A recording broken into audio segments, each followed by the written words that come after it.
All right, getting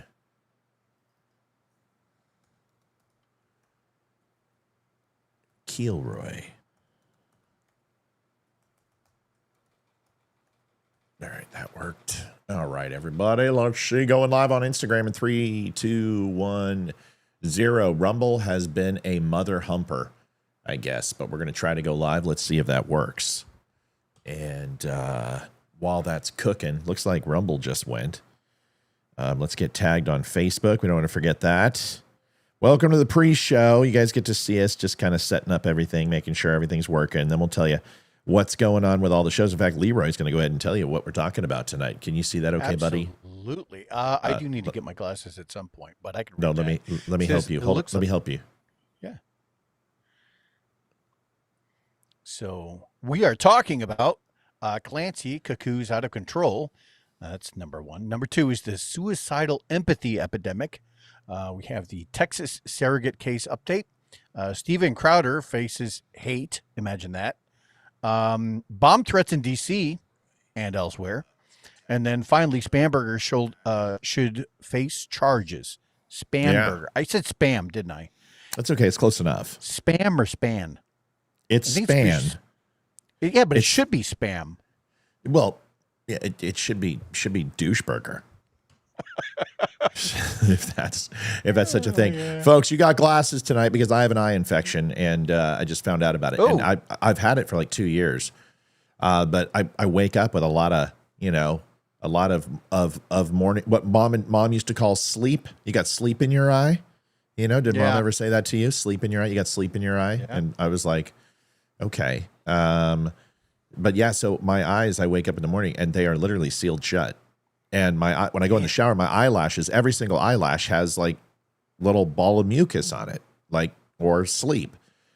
And it's insanity. And they just keep doing it. And I guess I don't know I don't remember what it's called, but it's inflammation of the inner eyelid and then the tear ducts get clogged. So that's what happens. So it's been really a pain in the ass. And it's been going on for 2 years. And I just thought it was allergies. But finally, I'm just to the point where it's worse, and worse.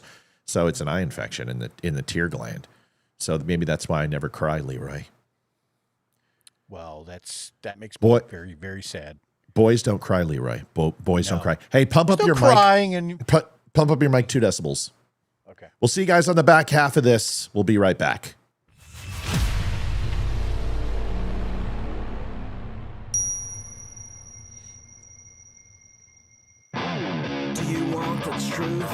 Are you tired of being so confused?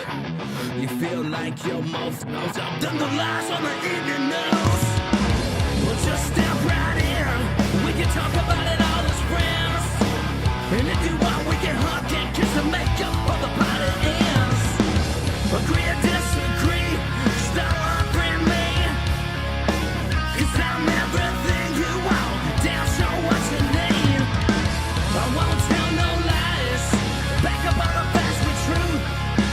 And if you can't get down with that, you must be somebody's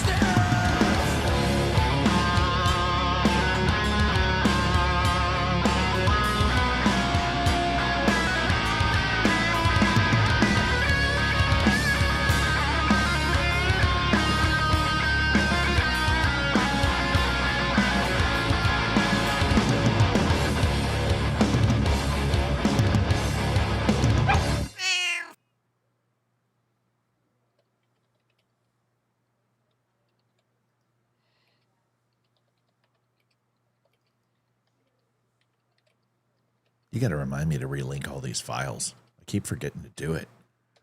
Jeez, what a slacker. Hello, everyone. Good morning. Brandon from Still Point.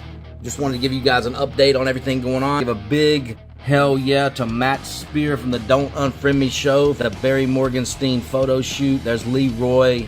Look at him. Looking great. Olivia looking stunning as always.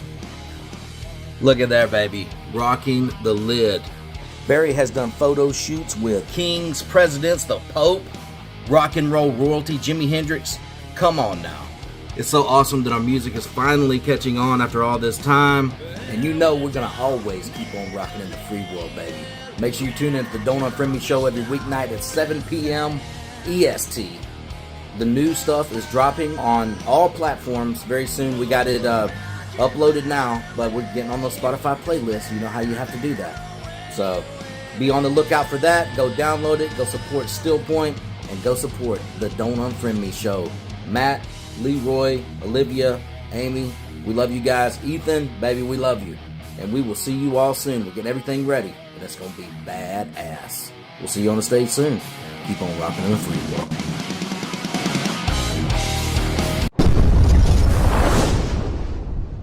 The Dumpster has a 5-star rating, a diamond transparency award, and over 500 reviews. Thousands of shirts, coffee, books, and hats sold. We don't sell crap. We sell stuff built to last. Shop now at thedumbshow.com.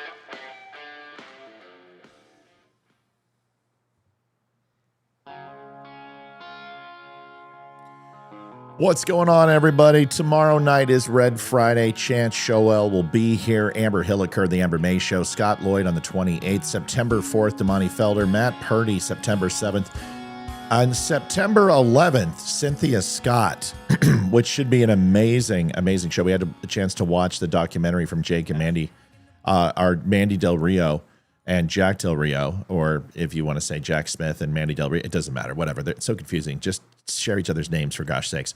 But Cynthia Scott is an incredible book that she wrote. We're going to be talking all about it. And the documentary was fantastic, and the book is also incredible. We'll talk all about it. But first, we got to do a little housekeeping. Numbers are on the board. $300 is what we're going for, and we need to have a little talk chat. All right, as my kids would say, "Hey, chat, we got to talk."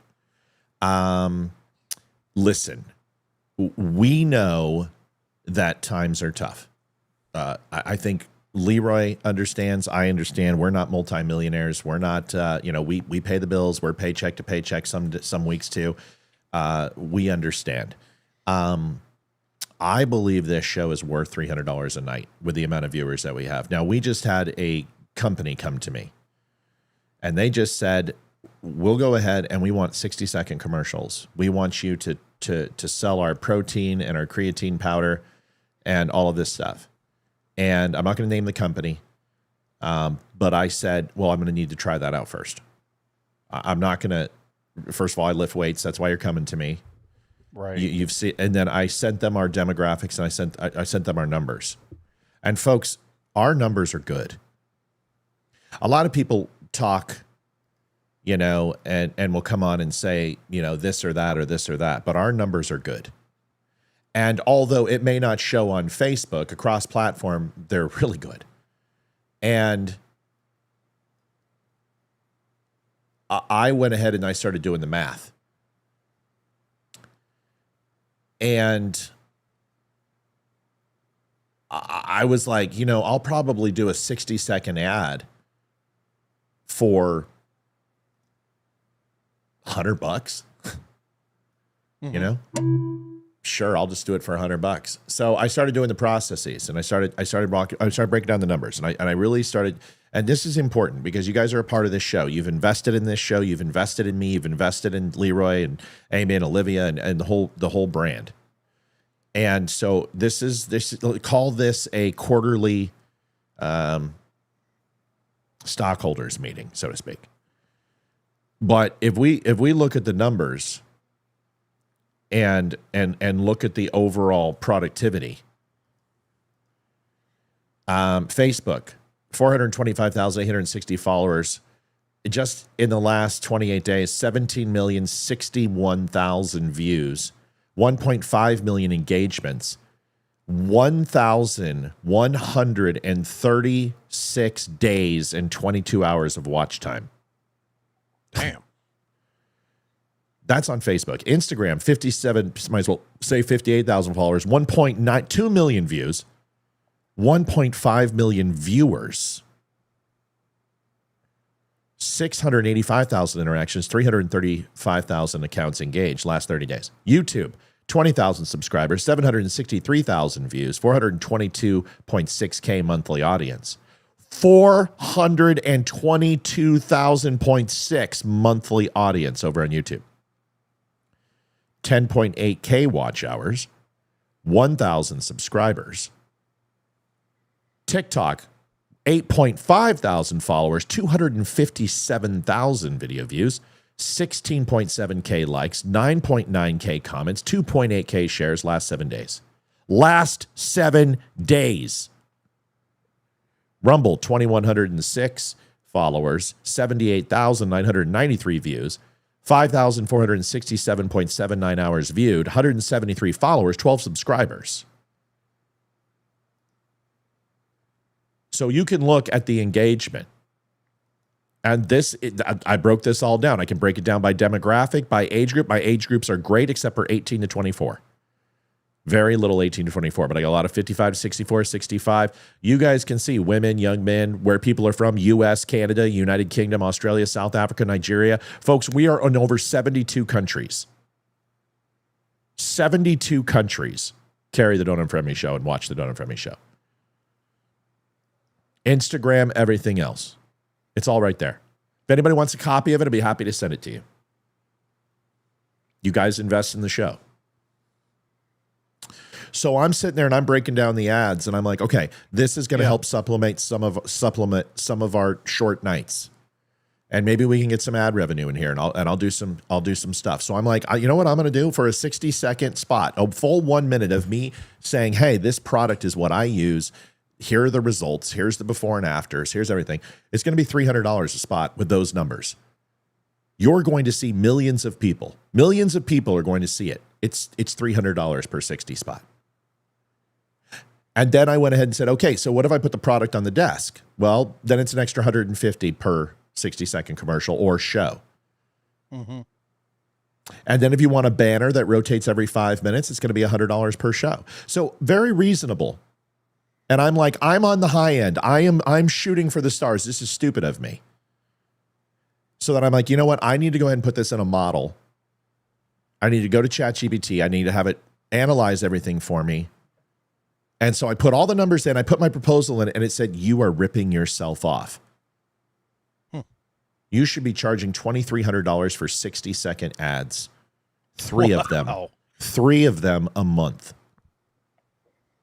3 of them a month, $2,300. You do a banner placement, you put the product on the table, you do a 60-second spot. That right there is $2,300 a month. And you're still on the low end.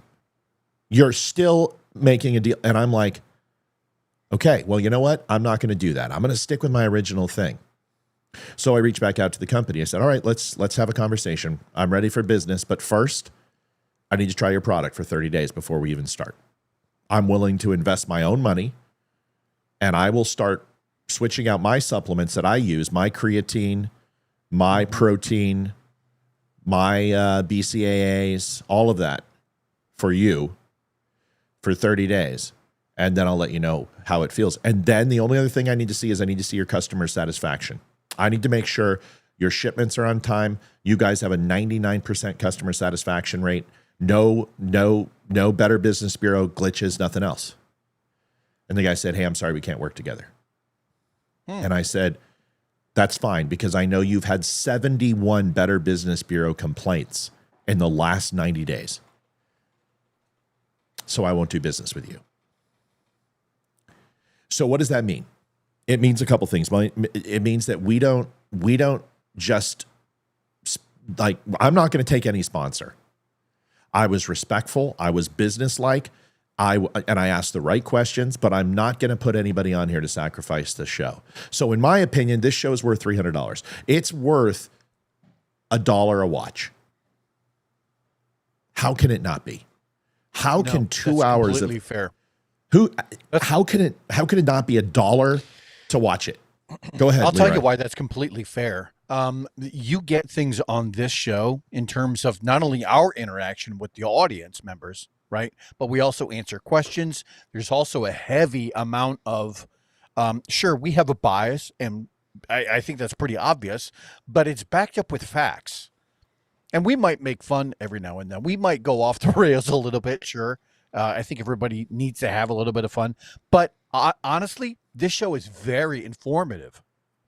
Right. So $1, it's not that. But listen, we're not putting it behind a paywall either. I refuse to do that. I will not do that. Even though that Leeroy and I are coordinating our outfits. It seems like more often than not. I mean, when's the last time you see me wear a polo?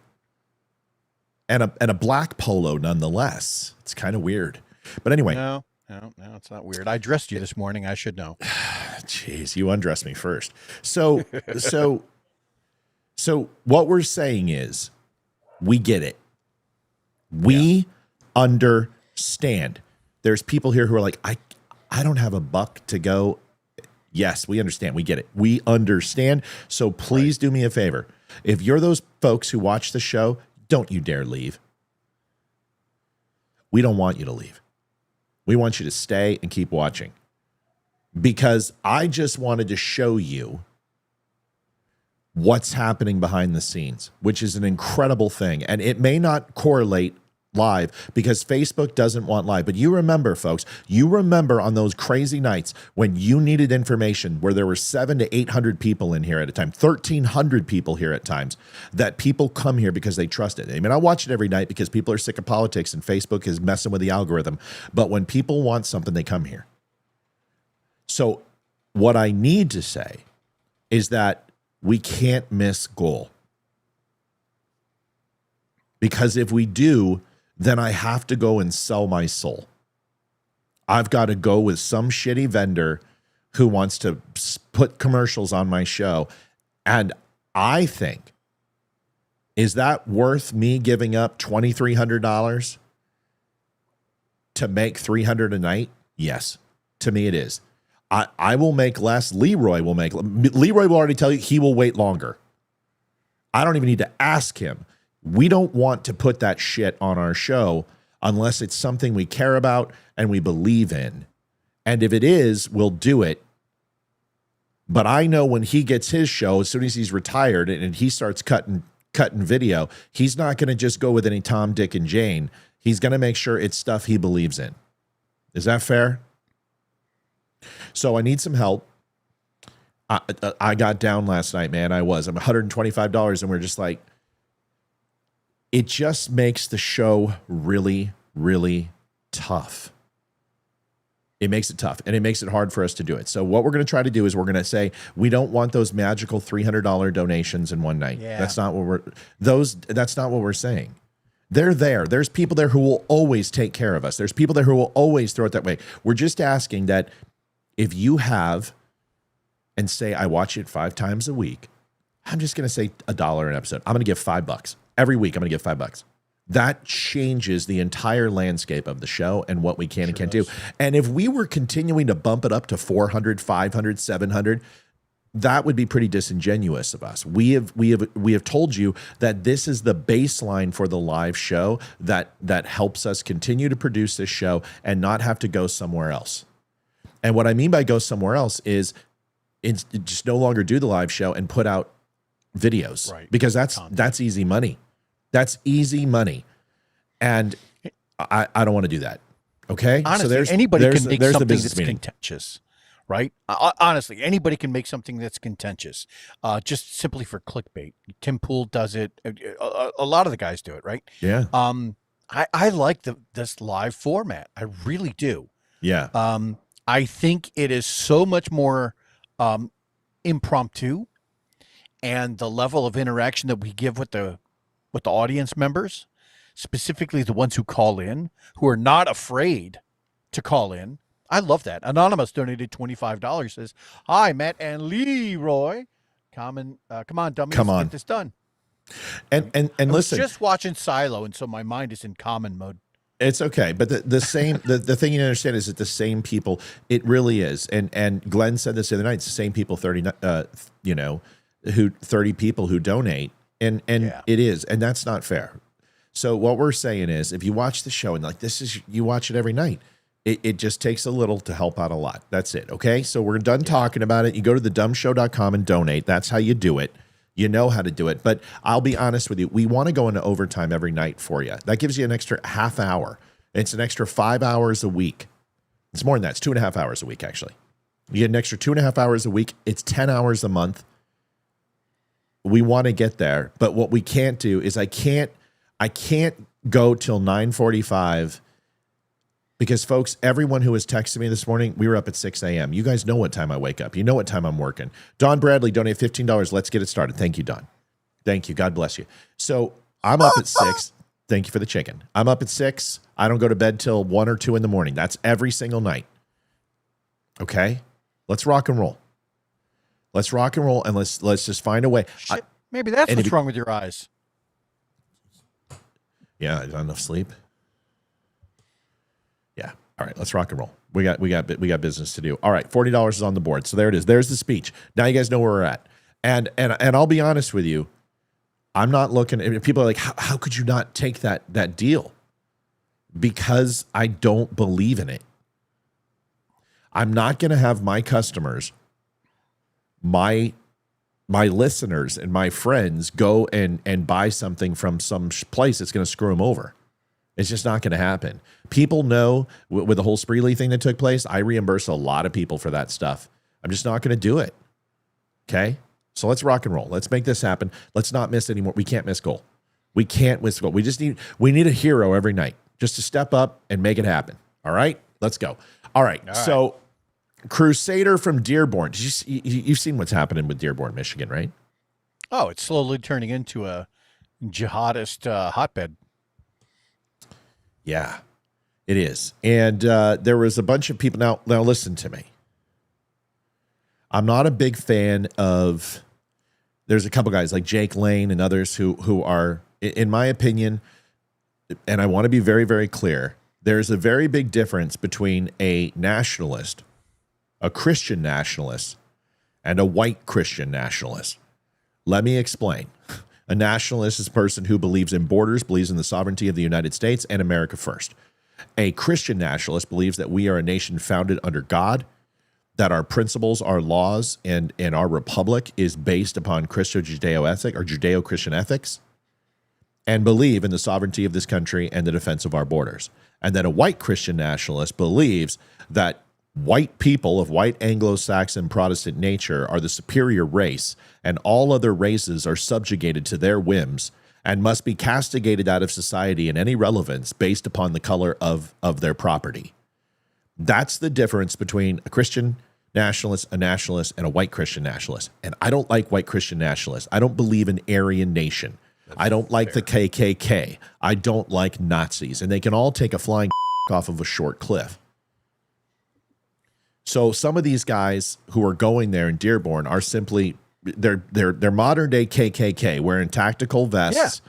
Yeah, absolutely. And on the back they've got the stars and bars. They've got the local KKK chapter in there, or they'll spell it with Greek alphabet, so it doesn't say KKK. It uses the Greek alphabet K three times. Of them. Right. So like, okay, I know who these people are. And they'll have SS markings, and these people are I don't like. But this video says some interesting things, and I'm not saying that this man is or isn't that. What I'm saying is that I'm not putting my full throat behind it, because I was planning to go to Michigan and I was going to join this, and then I found out who was going, and I said I'm not going to subjugate my own self to another J6 type event. Here is the video, and then we can get your thoughts. You guys want to talk about how you're being honest and you're speaking from the heart. Not one of you people that come here and speak without a freaking script in your hands, word for word reading it. You got a mayor that tells an American citizen that he cannot be welcome in Dearborn, Michigan if he doesn't want a damn terrorist on the name of a street. You got members on the board. Hi, Sandy. Sandy, it's been forever and a day. Good to see you. And hey, Jim Brown. Sandy Fish, wonderful to see you again. Good to see you. Welcome. They're laughing at American citizens when they're concerned about Sharia law and the Muslims that are telling us we're going to take over your city. We have Hassan Piker saying we're going to do things to your women. And we're saying, oh, this is peaceful? That you people came here to give us peace? You guys came here to conquer us. This is the Crusades all over again. You're going to think you're going to take this country without firing a shot? How about this? How about the American citizens say, no, you're not going to do this. That's right. We're going to stand up. We're going to tell you, everybody here, from felons to normal people, Bible thumpers, little grannies everywhere, tell this Muslim invasion you're not going to happen in the United States of America, not while Christian crusaders are standing here blocking you. And that's all I got to say. God bless you. All right. So off the cuff, not scripted, passionate, from the heart. Very. Your thoughts? Well, I would need to know more about the guy personally, but I mean, he's not wrong in that a lot of Michiganders, right, do see it as it was like, what, a year and a half ago when we saw that story about the call to prayer being blasted throughout the church's outbound speakers to the rest of the city at like 5:30 in the morning, because they have their call to prayer 5 times a day. Yeah. And somebody was basically like, hey, wait a minute, it's too much, you know? And so, I mean, I get the passion from the Michiganders who want to prevent that kind of thing. At the same time, I think I would need to know a little bit more about him too. Like, to your point, does he fit into, you talked about the nationalists, the Christian nationalists, and the white Christian nationalists. I don't know which box he necessarily fits in, right?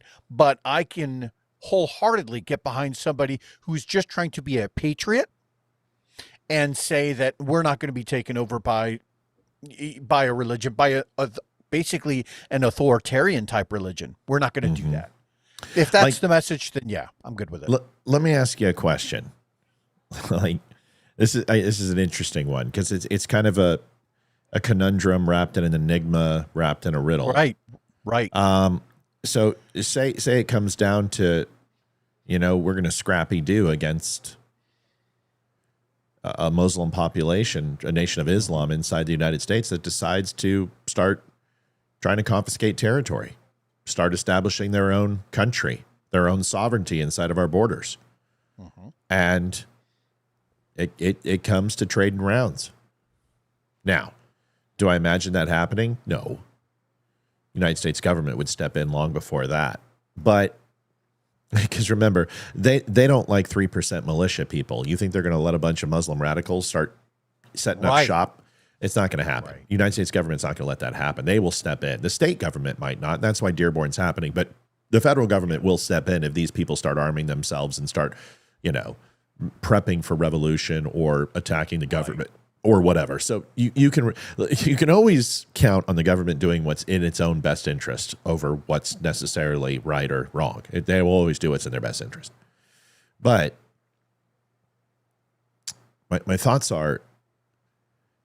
is that if it did come down to that, would we care if somebody was a neo-Nazi, Aryan Brotherhood, KKKer who was fighting these people based on race? The example I give, and maybe not exactly the same thing, but I don't think anyone cares that the KKK or Aryan Nation votes for President Trump when they vote. We don't necessarily endorse them. We don't want them, but we're not going, hey, don't vote, please. Right. I think everyone's like, just vote for Trump, but we're not going to claim you. And I think the Republicans do that too, and so does President Trump, and he's disavowed them completely, but he's never said, don't vote for me. Right. And just like Obama didn't say, BLM, don't vote for me. Black Panthers, don't vote for me. Muslim Nation, don't vote for me. Right. Well, the flip side of that argument is like saying, for the Democratic Party, right, to say, oh, you're suppressing that vote then at that point. To say, if a Democrat actually said, I don't want this particular vote, you get into a real dicey territory of a surefire way of getting yourself kicked out of the race. Right. But the thing I'm trying to say is every single vote is okay, and it doesn't matter where it comes from. Nobody cares. Like, if a bunch of pedophiles vote for Obama's not going to be like, every single pedophile in the United States, don't vote for me. They don't care. They have the right to vote, right? Right. The greater good is I'm going to accept some bad in order for the greater good, right? That's the argument. Right. So what I'm saying is if we did do that, would we stand shoulder to shoulder with people from the Aryan Nation to fight Muslims or Islam or China or whatever it would be? Would we? And to answer your question, of course we would. Of course we would. Yeah. Because there's people in the military that I stood shoulder to shoulder with that were absolutely some of the most racist SOBs I've ever met in my life. But you kind of put that stuff to the side for the greater good is my point. Now, am I saying you need to accept white nationalists and go hug Nick Fuentes and Jake Lang? No, because that is different. The greater good is to challenge those people in a time of non-crisis. So when crisis happens, the right thing is done. So you don't have to make that binary choice of good and evil. Go ahead, Leeroy, wrap it up. Think about 9/11, right? They had killed 2,800 Americans on that day. We have an incoming donation, from Joanne Townsend, donated $25, says, "Thank you, Matt and Leeroy. I appreciate everything that you do." Joanne, Thank you. We appreciate you. Thank you. God bless you. In my example, in 9/11, for example, right? A Muslim ideology had taken out 2,800 Americans on that day, and during the cleanup process, when people were standing shoulder to shoulder, firemen, cops, the people working ground zero, you think that everyone in there all shared the exact same ideology? Right. You think that there weren't some racist people in there mixed in with some sexist people or whatever, people who cheated on their taxes at some point? No, obviously they're all in there, but they're all in it together while they were cleaning up. And that during those moments when they were cleaning up, nobody brought that crap up because you were just there to do a job. Right. Right. Yeah. And on the other end of that too, is that there were probably people there who, I don't know if they didn't mind what happened, but maybe they could have been of Islamic faith and said, well, America kind of asked for this, as we see in Hassan Piker and other people. So there could have people on the other end, not just racists who are upset at Islam for this, but also people of Islamic faith who might show some sympathetic notions towards others. My point is that in time of collective need, the Maslow hierarchy of needs outperforms emotional diatribe and conjecture. You know what I mean? Yeah. Because here's the thing, because there's an old saying that's Vietnam saying, but also before that, this actually came from World War II, World War I, in the trench fights, it's called 3 on a match. And when you're in a foxhole or what it basically means is you never have 3 on a match, because the first swipe of the match lighting a cigarette is going to alert the enemy. The second swipe is going to have them go ahead when you hand the match over to the second guy. It's going to tell them to zero in. And then the third person lighting is going to take the bullet to the head. So you never do 3 on a match. You do 2 on a match. Light it, throw it away. But 3 on a match gets you killed. Brenda Shepard donated $11.50 because I can and I want to. We love you, Brenda. Thank you. So you need to have the one that goes and then goes when the air comes back in. I need to get a bigger one. Yeah. I'm gonna get one. You get one. We'll both get one. We'll both get a chicken and we'll choke it nightly. So I do already. The reason why I'm talking about 3 on a match is there's another saying is that there are no atheists in foxholes, and that's also true. That is. And I'll tell you what, I've been in some dire times, and I haven't necessarily been a man of faith, but I've prayed to God. And there are very few atheists in foxholes. And either you become a studious devotee of the matriarch or God. One is that you're crying for your mom or you're crying for God. And you don't care who to your left and right is. You care that person's got your 6 and they're shoulder to shoulder with you when the fight comes. And am I saying that we should not be concerned with these guys? We should, but we also need to understand that there might be a bigger fight coming, and we have to keep our eye on the prize. That's what I'm trying to say. You know, when we saw that, what's the name of that movie? Independence Day, right?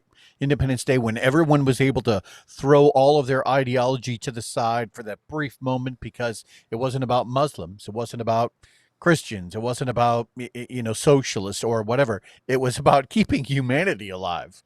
I think that there's a hierarchy that is embedded in all of us that says, oh, that ideology is less important than this ideology, or that my notion of personal freedom is more important to me than that person's notion of social security, a social security net. And so we constantly quibble about these things, and and there's no end to it. It comes down to religion, people's differing views on. We'll look at the big topics, right? Gun control, abortion, economics, immigration, and law enforcement. And we all have semi-different philosophies on those things. But at the end of the day, this is American territory. At the end of the day, I want my neighbor to be just as invested in protecting the block as I am in protecting the same block that we live on. That's it. And That's sometimes you got to put those differences in different. We can separate that for the moment. Yeah. So that's it. And I know there's some conversation going on in chat, and you guys, I don't want you guys arguing over this shit. This isn't designed to, if you go ahead and support Jake Lang, you're a member of the KKK. Listen, Royce White says some things once in a while, and he's black, and he says things that I'm like, whoa, that's a little much. You're allowed to have an opinion, and we're allowed to challenge it.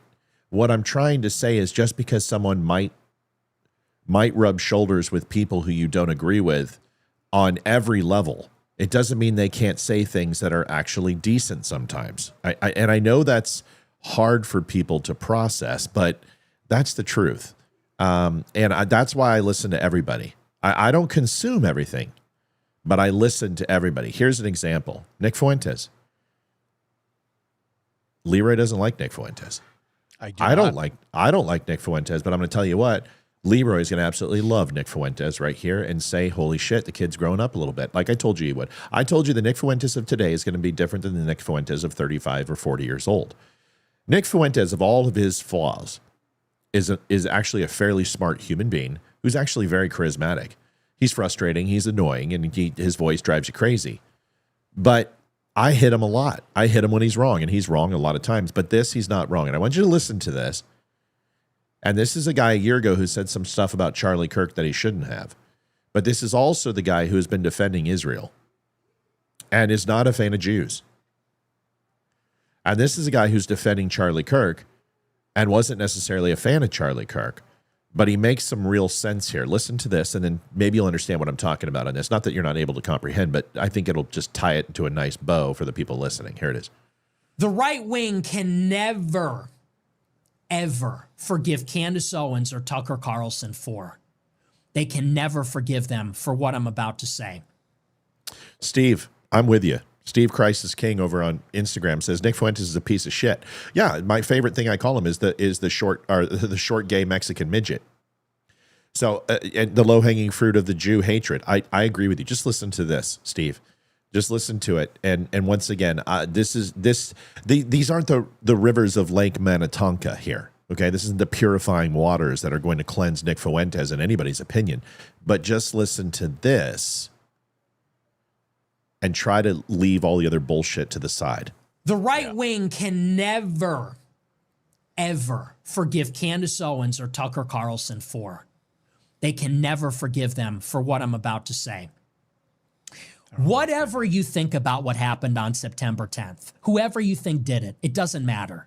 Whether he was shot or blown up, who pulled the trigger, or who was in Tyler Robinson's ear that made him pull the trigger, all of that exists independently from one very inconvenient fact. Charlie Kirk died that day, publicly, gruesomely. It was horrific. And people that didn't even like him cried that day, but not everybody. There were hundreds, thousands, maybe hundreds of thousands of left-wingers.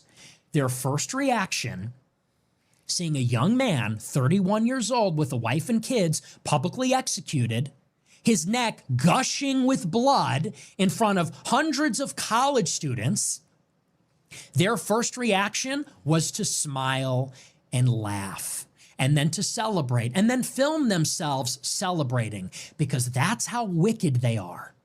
That's how much hatred the left has for us, all of us. That's who Charlie Kirk was. He represents all of us. I didn't like him. He didn't like me. I didn't agree with him. He didn't agree with me. He thought I should have been censored. But the left hates Charlie Kirk because he says the things that we all basically believe, because he defended Christianity, because he defended white people, because he defended America, he defended tradition, he defended conservatism, he defended free markets and the right to own the product of our labor. In the broad strokes, we're all pretty much in alignment with Charlie Kirk. And because he was the face promoting those values, that's how much hatred they harbor for him. And who is still celebrating a year later? It's those people. That's the sickest part about it. I don't even like the guy. I'm not even saying this for his benefit. His wife, and not to white knight, but it's just true. If you believe Tyler Robinson did it, then what have people done to Erica Kirk? I get it. Yeah, she's a little weird. Yeah, the pageant thing, very bizarre. I'll be the first to say, okay, but her husband was publicly executed. If you believe Tyler Robinson did it, what the fuck have people done to this person? You watch your husband get publicly executed. You got to worry about his legacy, organization, the kids. Yeah, some of the stuff she said is really weird. No one's denying that. But people are saying she murdered her husband and she's a pedophile. Goodness gracious, it was his wife. His organization's been torn asunder. Again, I don't even like them. Don't even like them. Organization's been discredited, and the people that murdered him and celebrated, they're on a hot streak. They're winning. It's the Zohran Mamdanis, it's the Chevaliers, it's the Al Sayeds in Michigan. Those people are toasting and clinking glasses. Thank God for Candace Owens, they say. They say, thank Allah. They say, thank God for Candace Owens for destroying the right, letting us live to fight and kill conservatives another day so we can continue the destruction of everything these people hold dear. That's just the truth. You don't have to like it, but that's a fact. People can say, well, you sound like controlled opposition. It is a fact that the people that hated Charlie Kirk to death are happy that Candace Owens is doing this.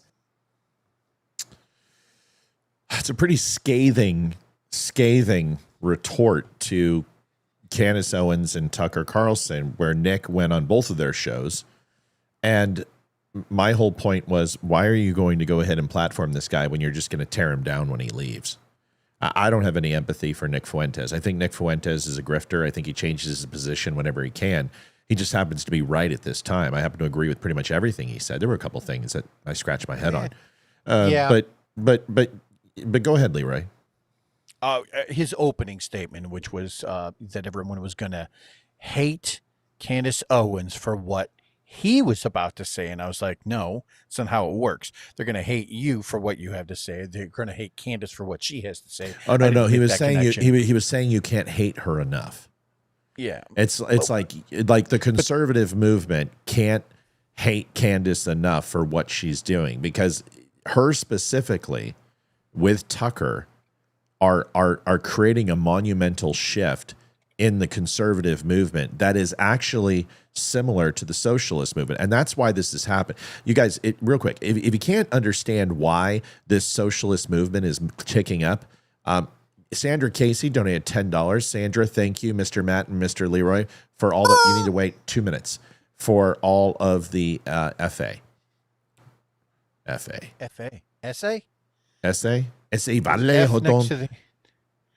it doesn't matter. You work it out. I'll do this. So if you look at the socialist movement inside the progressive and leftist movement, it is on the rise.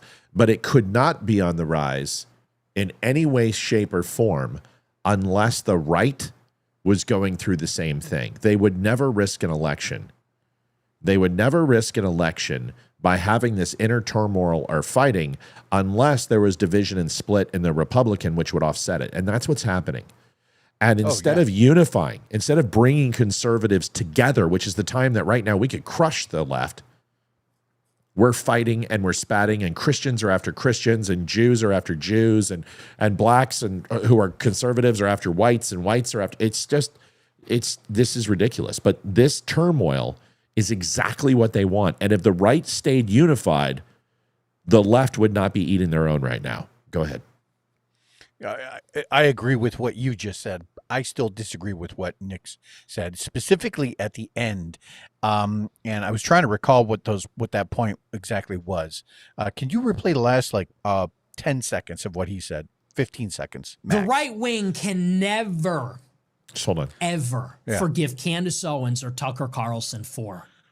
They can never forgive them for what I'm about to say. Okay. So what he's about to say is that they created this monumental anti-movement inside what was considered to be the conservative right, which is now branched off into people who are what there's, the far right, the woke right, whatever you want to call it, and the classic conservative neocon movement. So I don't understand why you can't understand that part, but that's anyway. Here's the last 15 seconds. Other day, so we can continue the destruction of everything these people hold dear. That's just the truth. You don't have to like it, but that's a fact. People can say, well, you sound like controlled opposition. It is a fact that the people that hated Charlie Kirk to death are happy that Candace Owens is doing this. Okay. That's what it was. That's what it was. What do you disagree with there? Well, I agree with him on the front that the people that did this are happy that Candace is doing this because it makes Candace look like that she's in kind of an ouster for the right leaners, right? It exposes kind of a fracture in the party. You and I have talked about this. I don't think Candace she may have been hired by Ben Shapiro. She may have said that at one point that she was this, massive conservative voice. But I'm not sure that was ever proven in the court of law. You know what I mean? I think we had done enough to kind of pull back on that and really question whether or not that was true. But to his point, he's not wrong. And I'm glad you played that again because I thought he was saying something a little bit different. Yeah, and listen, I've got it's funny you mentioned that because the next video is absolutely a collection of videos which shows Candace of how she's simply projecting her hatred towards Erica is just bitter jealousy. See, Candace, there's do you remember the pea in the popper? Do you remember that story? No. Are you doing okay tonight? I can see your back's hurting. Are you okay? Yeah, it is a little bit. I'm all right. I can get a whiskey. Get a whiskey. I've heard drinking through pain helps. So, so the pea in the popper is just the story of the princess who was sleeping in a bed, and the servants came in and made the bed and everything else, and she said the bed was too lumpy, and I can feel the straw, and it's uncomfortable. And then, filled it full of the finest wool from the finest sheep and lamb, throughout the villages, and still lumpy and whatever. And the whole moral of the story is there was a pea placed under her bed, and she said, I can feel it. No matter what they did, goose down feathers, whatever.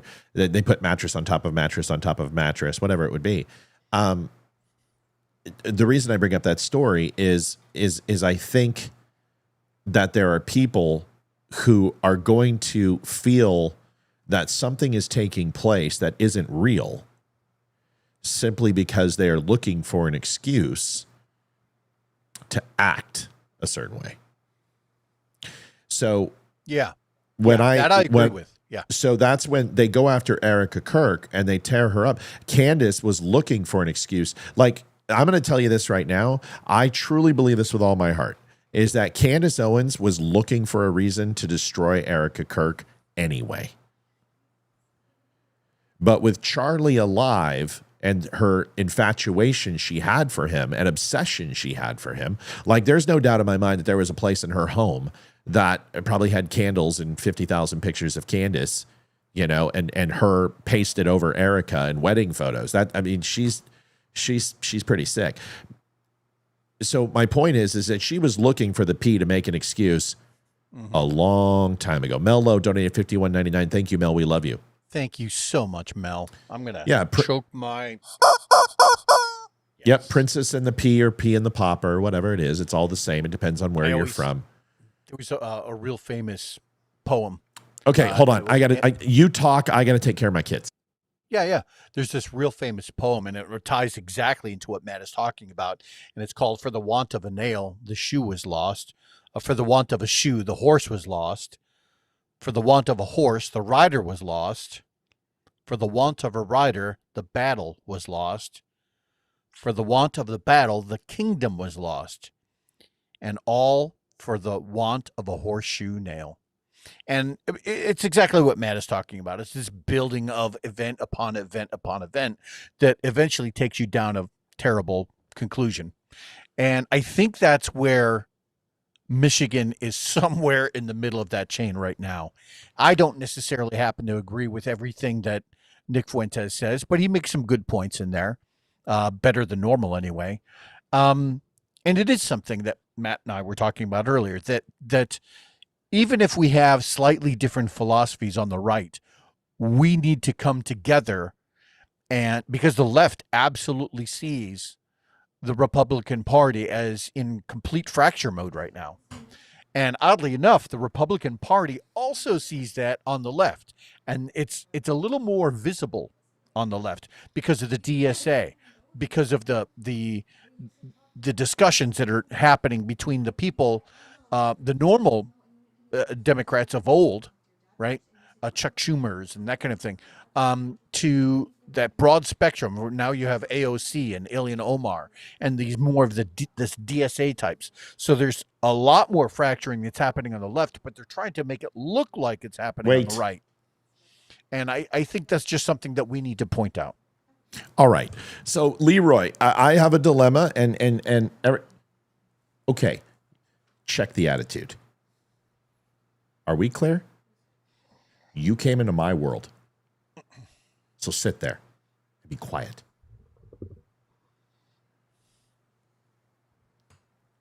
It's interesting over at the Spear household. What's the rule about you with your children, especially at the age of 16 and 13, who want to go out on a school night and go to like Top Golf, which would probably be till 9:30, 10 o'clock tonight, easily, if not later? What would your rule be for a 16 and a 13-year-old? I mean, if they're out until 9:30, the rule would be, is your homework done? Are all your chores done? Who are you going to be with? I need to have your phone on at all times. Okay. So would it be yes? Yeah. Yeah, is your homework probably done? All your chores are done? Okay.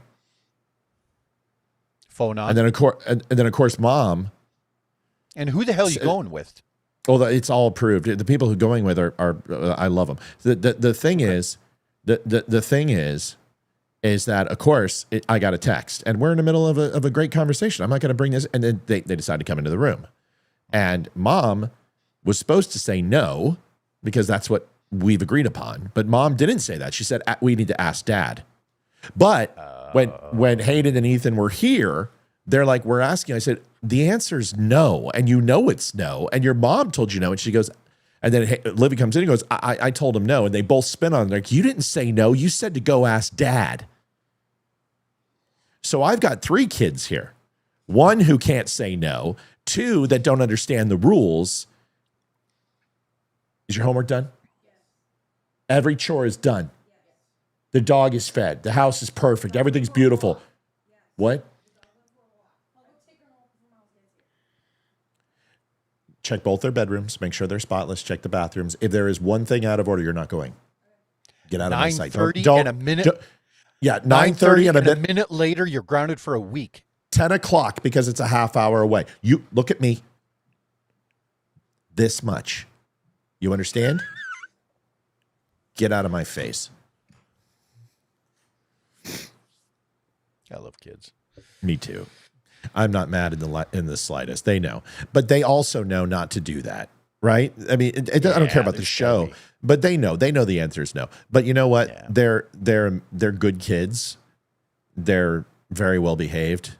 They're back at school and they already have accolades from teachers, and they're dressing appropriately. They're not doing drugs. They're not drinking. They want to go to Top Golf, hit some golf balls with her boyfriend, who essentially has been a mentor to my son. And the answer is yes. But you shouldn't have done it. There'll be repercussions. Oh, trust me, there'll be repercussions for tonight. I didn't get your last comment. Give me the 10-second because I really care about what you said on this because I really wanted to hear it. Just that the fact that both parties are viewing each other as fractured right now. And certainly the Yeah. Republican Party has some issues, absolutely. But a lot of those major fractures are more so happening on the left, and nobody is necessarily calling it out. Between the DSA and the broad spectrum of opinions and agendas that are happening on the left, right? We don't have nearly those deep fissures in our party. Well, Certainly- no, again, but certainly we have issues, but here's the thing. Like, can I make that's? I'm really glad you recapped, because I wanted to make a comment on it, and I'm really pissed that I had the Brady Bunch decide to do this and dump on the show. Here's the thing. That shows you I can change my mind. My first reaction, Hayden, go watch it, read my lips. I'm like, absolutely not. It's a fucking school night. But I changed my mind, because your kids. But then she started getting lippy with her mom, and then she almost sank herself and torpedoed herself. It's like, don't you dare get lippy with mom. I'll get lippy with mom. You don't get lippy with mom. So here's my point. I think the fracture at the Republican base is actually zero. Our online and social media presence is immaterial. That's 2% of the population. Even though it makes up millions upon millions of people, it's really not. It's a lot of bots. We know this, a lot of paid bots, and there's millions and millions of bots out there. yeah. But the Republican base is stronger than ever. I think Trump's approval right now is something like 88% of the base. That's like the highest ever for any president in history. For the base, yeah. Yeah, that's for the base. The base. That's his base. Well, So I wanted don't to think- verify that, because where did I hear that it was like high 30s for, that must have been for overall. That's overall. Yeah. Yeah, But yeah. understand this is the sample size is very different than a base. Republicans overall, these are actual voters. These are confirmed voters for Trump. And so every call that they're making is giving you a very consistent 1,300 to 3,000 sample size of people who you know who he voted for and were sponsors. When you call a random poll, you don't know who the F you're getting. They don't even know if they voted or if it's, Shaniqua from the 7-Eleven who answers the phone, who's been here, she's 18 years old, never voted in her life. We don't know. I'm not saying that Shaniqua doesn't vote. What I'm saying is they just picked a random name and a person. I could have said Alibaba, which probably would have been more apropos for 7-Eleven. But moving on. Would you like a Slurpee 64 ounce? So here's the thing. Let me finish that point. Is Republicans, I believe our base is strong, stronger than ever. But I think the politicians, the ones our elected representatives, are weak, feckless, and divided. They don't stand together. They can't get the SAVE Act. They do nothing to help President Trump. They're fighting amongst themselves for the table scraps of whatever the Democrats will get them. But then if we flip the script and we look at the Democrats themselves, their politicians aren't divided so much because they never present any policy to get things done. They didn't get anything done under Biden. They didn't get anything done under Obama. They didn't get anything done under Trump because they don't have any new ideas. But their base is fractured, and they are being pulled in multiple directions. And it's not just the white college educated or white liberal female.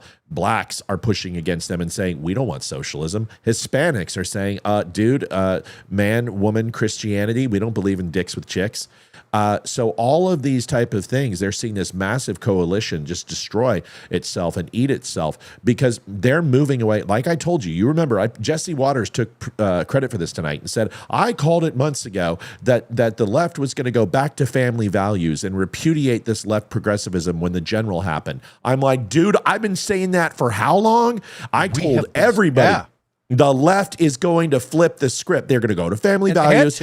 They had to because they were on the 80-20 of every rule. So now there's this massive fracture in that you created this automaton, brainless, non-frontal lobe army out there that is socialism, women are men are women, and kill babies, and then they're like, no, come back, and they're like, screw you, fuck you, Hamas, baby, 100% kill all Jews, and they're like, oh my God, what did we do? Well, guess what? That right there destroys America. How do you get your politicians to roll back on a policy that you could see was killing that party, right? And I think that's absolutely our point. Certainly, that's what Matt just highlighted. It used to be that we would talk about national security or business or the big issues were who was gay and pro-choice and who was Hispanic or for unions, all of that stuff. And we could have those conversations in the Republican Party, and it didn't break anything. But on the left, it absolutely started breaking things because you had these crazy Democrats who were just trying to come up with these insane policies that were eventually pushing. They were trying to sell themselves on this far left extreme sales pitch, not realizing that the moderate American was just not there for that. They were not going to listen to that crap. The moderate American, they care about a very select few things. Most of it is an economy. And they just failed to. But do you understand what? Hold on a second. Yeah, hold on. Go ahead. Just stop. Stick a pin in that one. Hold it, because I want to talk about that. But you're going to shift a gear, and I don't want to. You understand why it would be better if both party bases were fractured at the same time, or both parties were fractured at the same time. But because it's antithetical, it's diametrically opposed, that actually destroys America. And the reason why is because it makes the party that's imploding, the other party sits and does nothing. And then the group of people who are imploding, those other opposites to that, do nothing. And what you've got is literally stagnation. Two opposing forces pushing at the same exact speed. Matter would say that unless there's an increase of speed or force from one or the other, they're going to be in perpetual gridlock. This is the problem. And this is bad for America because neither side is talking. You don't have the collective group of the people discussing. You don't have the politicians discussing, and that creates stagnation, and it creates opportunity for change that is not necessary. It is just done for the sake of change, and that is when governments topple. Exactly, and so perfect segue to this. 20 minutes before we come into the air, and this is something that I do all the time, I will go into Claude or ChatGPT, and I will say, hey, give me a list of every person who's in the primaries for the midterms coming up, and see if you can dig up, do an internet search, Claude, and get me their policies, right? And it's too much information. Claude basically locks up. But what it can do is give you kind of some basics. And in every one of those cases, it's a carbon copy. Doesn't matter what the name is, right? Or what state they're in. In every case of where it's a Republican, it's somebody who is mostly pro-life and does not want any more gun control. And for the Democrats, it's always the same. No, they want more pro-choice and they want more restrictions on guns. And you have to imagine that it doesn't matter the politician's name. At the end of the day, it's Americans who are voting on these policies. Right. Yeah. Right. I don't know if that added to it or was just a reinstatement of what you had said. I agree with you. It's more of a reinstatement. It's a restatement, not reinstatement, restatement. It's an acknowledgement that the fracture, even between the two parties, and then the sub-fracturing that's happening within each party, is very real, and ultimately, it's what's going to decide elections. Well, right, and listen, when discourse doesn't take place, then the true nature of damaging decisions will always trump accidental good decisions, right? Yeah. True discourse, the smartest man in the room, or the no vote in the room, which is what I always played in corporate meetings, is I was the no guy. It didn't matter. I was a great no guy. Just nope, not enough budget. Nope, I don't like the plan. Nope, timeline's not good. Nope, there's no revenue. Nope, there's no.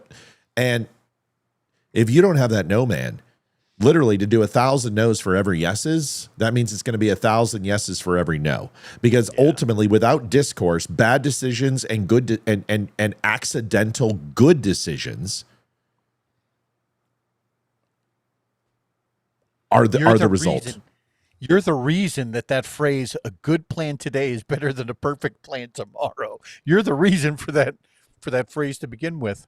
Is what it sounds like. Well, no, I was the no guy. So I wouldn't allow good plans to happen. I would say I was 1,000 no's for every yes guy on everything I ever did. because I truly believe that one great decision and one focus could move mountains inside of a corporation versus having an action plan that was all unachievable, but just was in mass. That was very well thought out, very detailed, and had every objective you could think of to have quarterly projections be better. But if you just would have focused on customer service, or if you just would have focused on how do we reduce margin by 2.1%, then, and if you nail it, you will have mountain style results versus cavern results. Or crevice results, excuse me, not cavern results, crevice results. So crevasse, however you want to say it. So I was just going to say, do you ever hear the people who refer to it as a crevasse? Does that drive you nuts? Yeah, it's people who, spend too much time in England. French. All right. So anyway, my point is that when it's like when people say you have to love what you do. No, you don't. No, you don't. You just have to do it well. You just have to do it well enough so you can get done with doing it until you're doing what you meant to do, what you were meant to do. That's it. So you don't have to love what you do. When Steve Jobs said that, I was like, oh, dude, no. Mike Rowe doesn't agree with him either. I was like, it's a great speech minus the, you don't truly work a day in your life if you love what you do. Bullshit. I love what I do, and I work every single day, and there's some days I'm just absolutely tired of it. Last night was one of those times. Like I got off the show and I just was like, nope. I am so pissed that we didn't hit goal. It just wasn't a good night for me. But it doesn't mean I don't love what I do, and that didn't fix it. Like I didn't go, you know what, Matt? It's okay. You love what you do. No, not at all. So I think less is more. Slow is smooth, smooth is fast. Focus on the basics is what I'm hearing. Yeah, simplicity in its design, and that's conservatism in a nutshell. Well, limit the federal government, limit the amount of taxes, limit about the regulation that throttles small businesses, expand our overall influence, expand the power of the dollar, protect our borders, reduce crime. It's all conservative stuff. It's like less is more. Well, that leans directly into a corporate philosophy of, a small business model blossoming into a large business model. When you've got a small company, you can focus on doing a lot of those things really, really well, and it's very easy to do. But when you make that transition into a bigger company, next thing you know, because of the 80-20 rule, when you're a smaller company, you could more closely handpick those shining stars who are going to be, absolute the best salesman, absolute best in, whatever the field was. But by the time you've reached over, say, 1,500 employees, all right, well, now you're just kind of throwing the resumes out there, and you're kind of degrading to a degree your employee base, and so you tend to get a few more, I'll do what I can kind of thing. Right. And that's it. Yep. And that discourse dies. Your employees don't give you feedback. You don't hear anything, and you slowly just whittle away and die. Listen, we went through this. The show went through this. Like our live numbers are down now because Facebook is moving away from the live model. And everybody's down. Tim Pool's down, Shapiro's down, Candace is down, everybody, Chicks on the Right are down, everybody's down. Even Nick Freitas is down. And if you look, their reels are going through the roof. Our reels are going through the roof. But here's the thing. If I could choke my own chicken, go ahead, hit it. Oh, you gotta hit your chicken. Okay. The numbers I showed you earlier, is there anyone who truly doubts that 99.9999% of every single podcast out there would not be like, oh my God, if I could just get 10% of those numbers, I would. So absolutely, this is a perfect example. We started out small, we scaled slowly. We didn't overextend. We didn't overreach ourselves. I didn't make promises I couldn't keep. I didn't go to Leeroy and go, Leeroy, here's half of what we made. Nope, not going to do it. I have been transparent with Leeroy since the day we started, and we've had a long-term plan on this. Same thing with Ames, same thing with Olivia. Amy didn't leave because of money. Amy left because her life changed, and it does after 5-6 years. Nothing wrong with that. Things change. But what I'll tell you is that this is a perfect example of less is more. We did not expand too far, too fast, and overreach ourselves. Let's go ahead and watch this. We're going to continue to go. Here's Crowder on Charlie. There's a video that's really going to disturb you people, and it disturbed me. This is a transgender person who mocked Charlie's death, and then Crowder says something pretty powerful. Just hold the comment until we see Crowder, because it's imperative.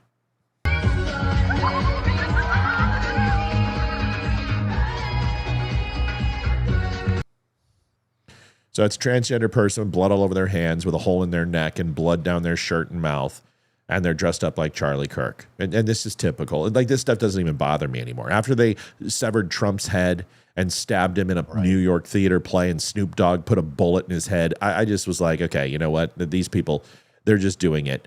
But here is Crowder's position on this, and it's excellent. And like most times, Crowder and I seem to be sharing the same brain lately. Here it is.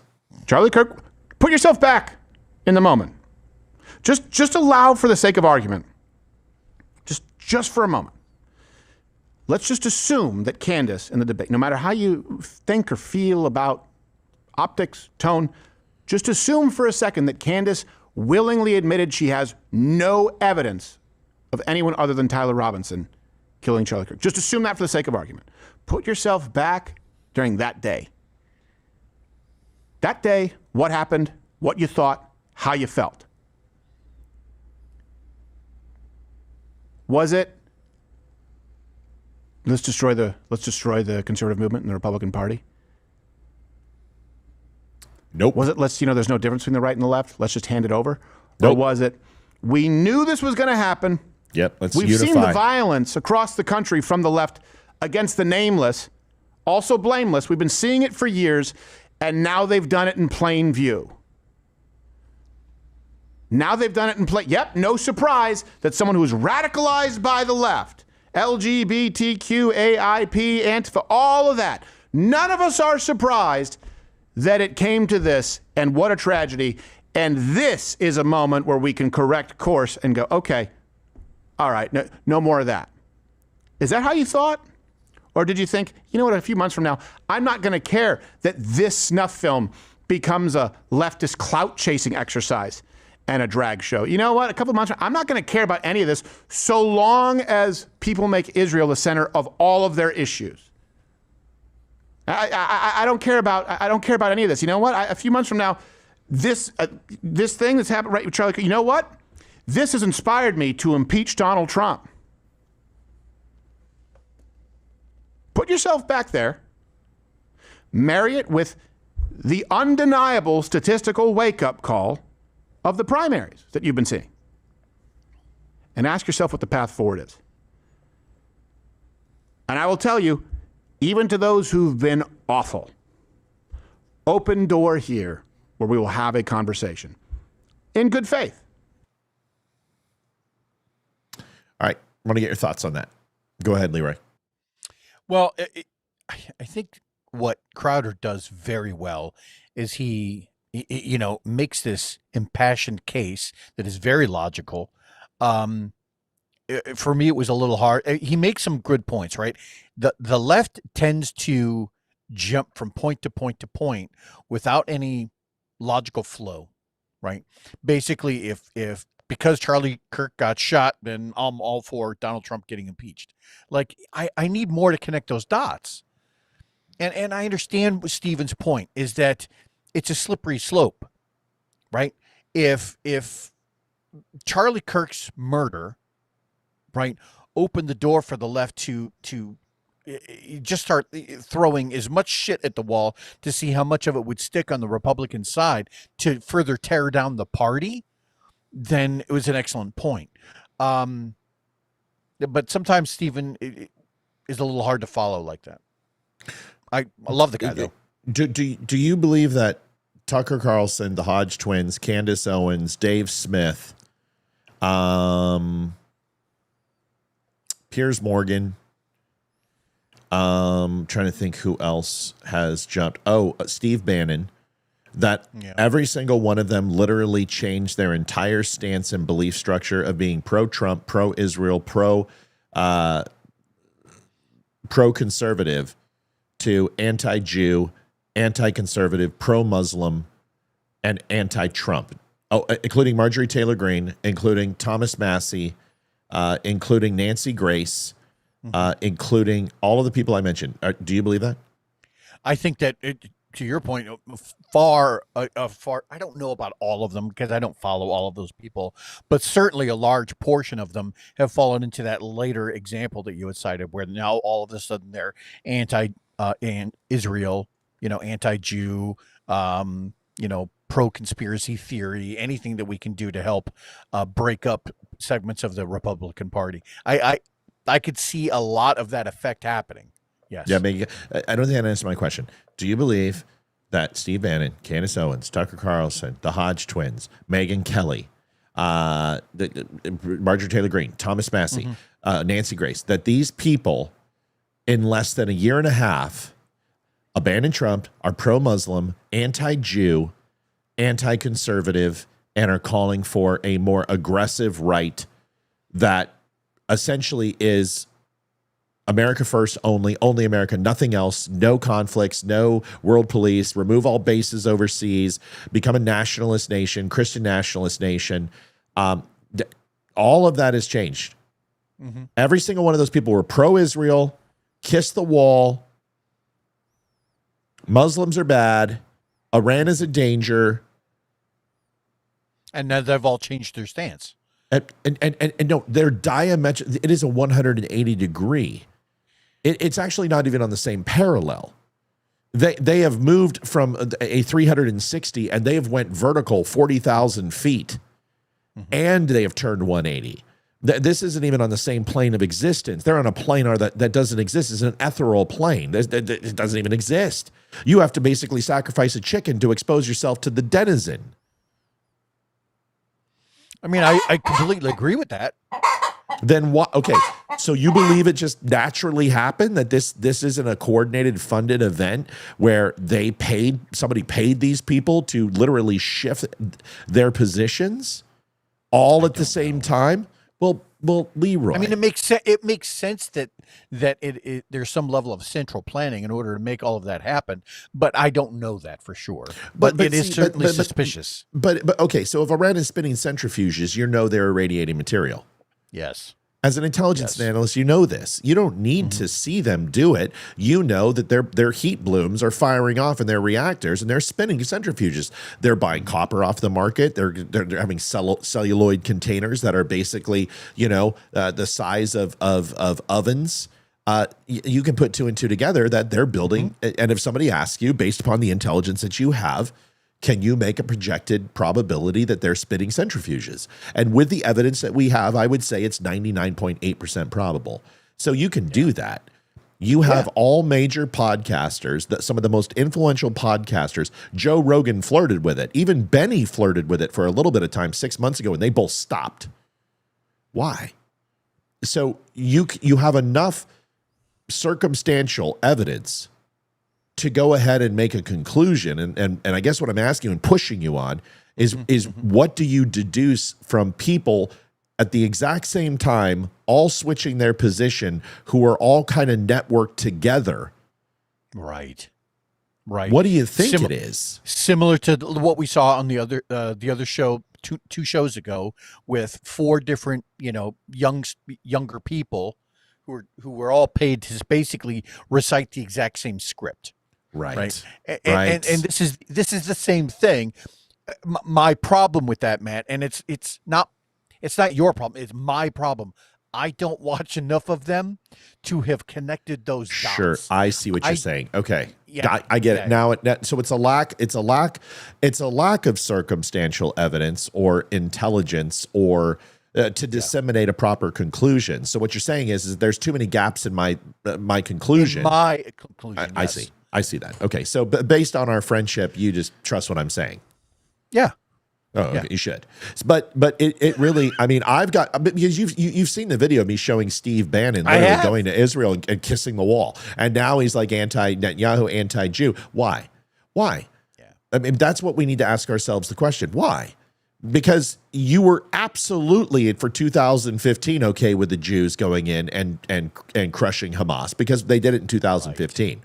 You were okay in 2012. You were okay in 2004 and 2007. You were okay every time, but now all of a sudden, because what? Arabs are dead? Well, did you give a flying shit about Bush? Did you give a flying shit about Clinton? Did you give a flying shit about Obama and Biden? Because guess what, folks? They killed over 1 million Iraqis and Muslims. So now I want to ask the question: is that the Steve Bannons and the every other podcaster that you mentioned there? Is that them changing their stance for the sake of changing their stance? Is it something within them? Are they the flip-floppers, or were they told to change that based off of the shifting demographics that they have within their audience? That they don't know the power of the dark side. That somebody in their office basically said, we took a poll and most moderate Americans have shifted from this pro-Israel stance to, and now where their moderate America is shifting to an anti-Israel stance. I wonder if that's more the case. I don't know. My position is, frankly, my dear, I don't give a damn. I don't care. I don't care, because they're either influenced by demons and Satan, which I believe absolutely that Candace Owens and Tucker Carlson. You don't get to ask those questions. What's wrong with you, Mom? Why are you so scared? That's one. Number two is the almighty dollar and recognizing that there was a huge shift and that Donald Trump was going to be out of office in 2028. They thought his star was on the sunset, and they decided to go ahead and shift gears because the Qatarian money was too damn good. The money from UAE, the money from the same places that have been funding the colleges. But here's the thing, folks. You're getting attacked by one side by the green, and you're getting attacked by the one side by the red. The green is the Muslim movement that has infiltrated the conservative movement, and the red are the communists and socialists have moved into the left movement. We're getting attacked from both fucking sides. And America is too stupid to realize it and say, wait a second, time out. And in this something's happening here that's systemic, and it's big, because there's no way the Hodge twins giving away F-250s, America, red, white, and blue, apple pie, rye whiskey, all of a sudden are now, fuck the Jews, Islam has gotten the shaft, Donald Trump sucks. So it's either money, it's either Satan, or it's both. For a long time, you could always count on Muslims versus socialists versus blacks versus communists versus whatever.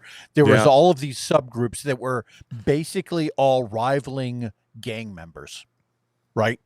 And now, doesn't it feel, and I have no supporting evidence for this, but doesn't it feel like to some degree the Muslims, the socialists, and the communists are maybe working together a little bit? Well, it's red and green, man. It's bumblebees and Christmas trees. It's red, green, bro. That's it. Yeah. The biggest threat to the United States and Western civilization is red and green. That is socialist, that's communist, and Islam. And if you are putting those two forces together, we all know it is. Folks, every single person on this planet knows that Islam and socialism, progressivism, radical communism are the two biggest threats to Western civilization. They've been that since the Crusades. They've been that before that. We can go back to 380 AD. And the Muslim invasion has happened. I've walked you through it how many different times? I think we walked through 67. I gave it to Leeroy and clipped it for him. Yeah, you did. I mean, for like 11 and a half minutes, I'm just listing all the shit that they did and how many times they invaded Christianity. And finally, they're like, okay, crusades are on. Women, children, farmers, peasants, lend me your pitchforks. JD Stibble doing $10. Someone come match me, please. I'm a big fan of money. I like it. I use it. I have a little.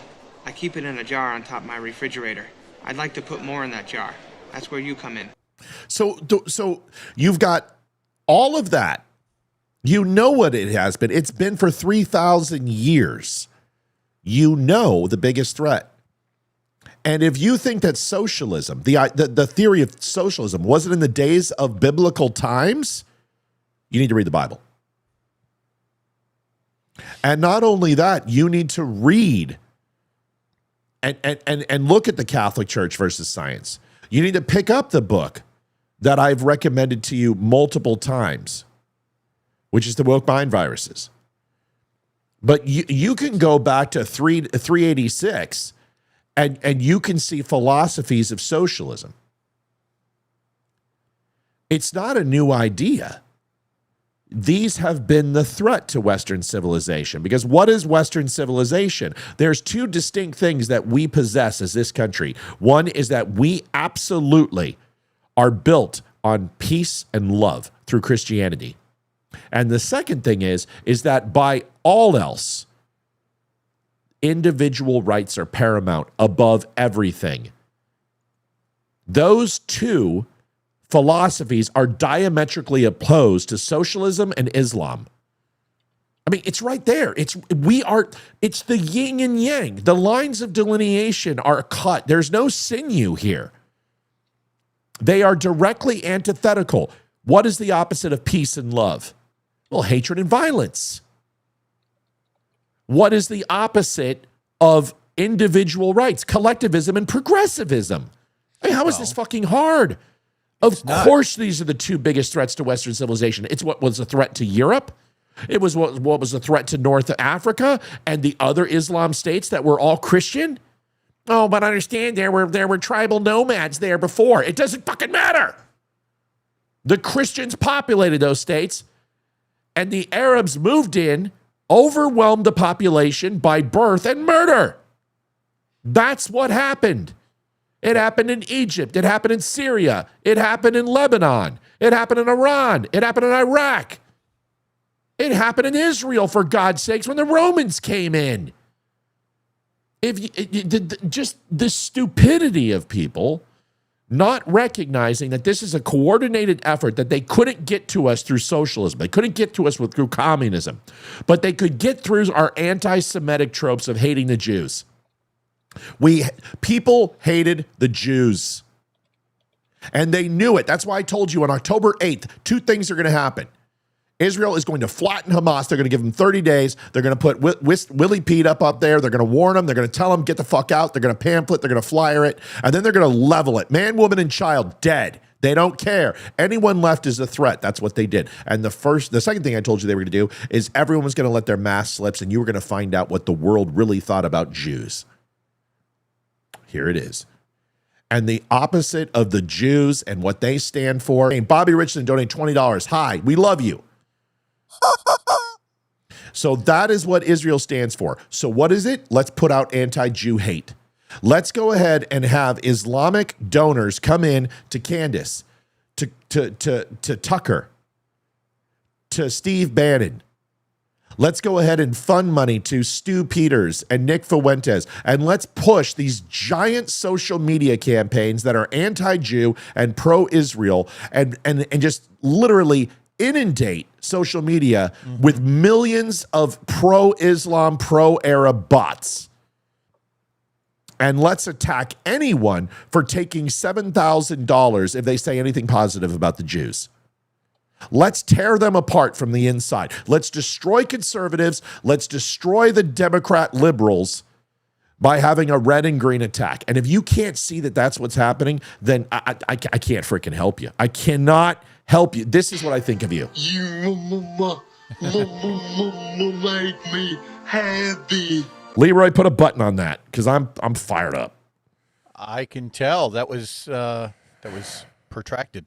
You know, the thing is, these people are already here. It was just last year, Mayor Mamdani came out and said we're going to replace the what did he call it? Frigidity of ruck Lois Bentley donated $20. Lois, we love you. Thank you. Thank you, I don't Lois. mean to interrupt. Ryan Weaver says, Matt, you are going to have to hire security after this one, brother. You ain't kidding.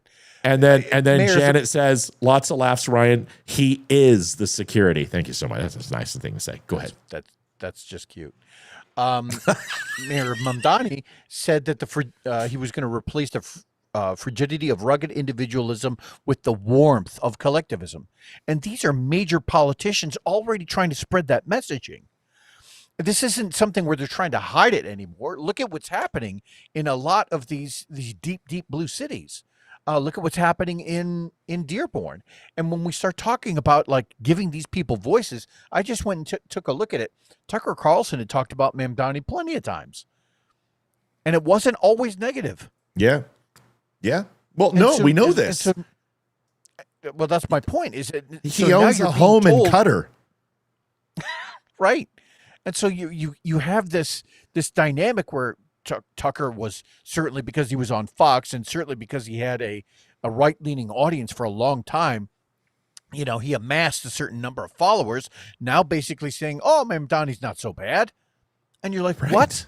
That is anti-American. Yeah. The idea that you want to replace the individual with collectivism and you're endorsing it? What is wrong with you? Yeah. Right. There you go. Dude, like, what we need to do is we need to crack a cold one and a couple cold ones and some whiskey and sit down and I'll just show you that. I mean, if you just look at Tucker's show, I broke it down one time. I showed it on the show 849 times in less than 60 days, or excuse me, in 2 quarters. His topics were about Jews. Yeah, Tucker was never a conservative. Either was Candace. I'm going to show it to you right now. Folks, I'm purposely not talking about donations. I'm purposely not cutting to a commercial about donations because I got to have faith that you guys heard my message at the beginning of the show. We need you. We need you. We want to go into overtime. We're on fire tonight. We're cooking. We got to hit it. We have to. Because, damn it, we're good enough. We're brave enough. And gosh darn it, people like us. We need your help. Yes, we do. Candace, here you go. This is her. This is who she is. You have been on a wild pursuit of fame and fortune your entire life. You started doing pageants, I think we showed when you were like 12.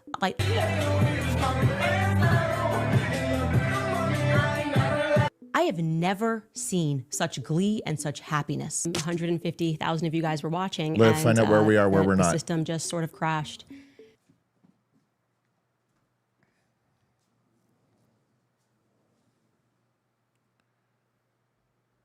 Shit. Of course they shut us down. Of course they shut us down. You guys, everyone sound off. Are we on X? Are we on YouTube? Are we on Facebook? I think we're paused on Rumble. Where are we? Weather's fine. At Facebook hit us. We were telling too much truth.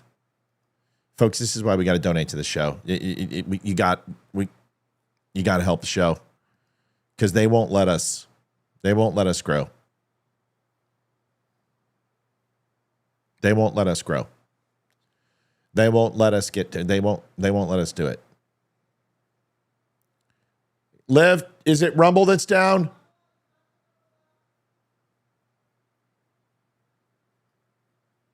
Come on.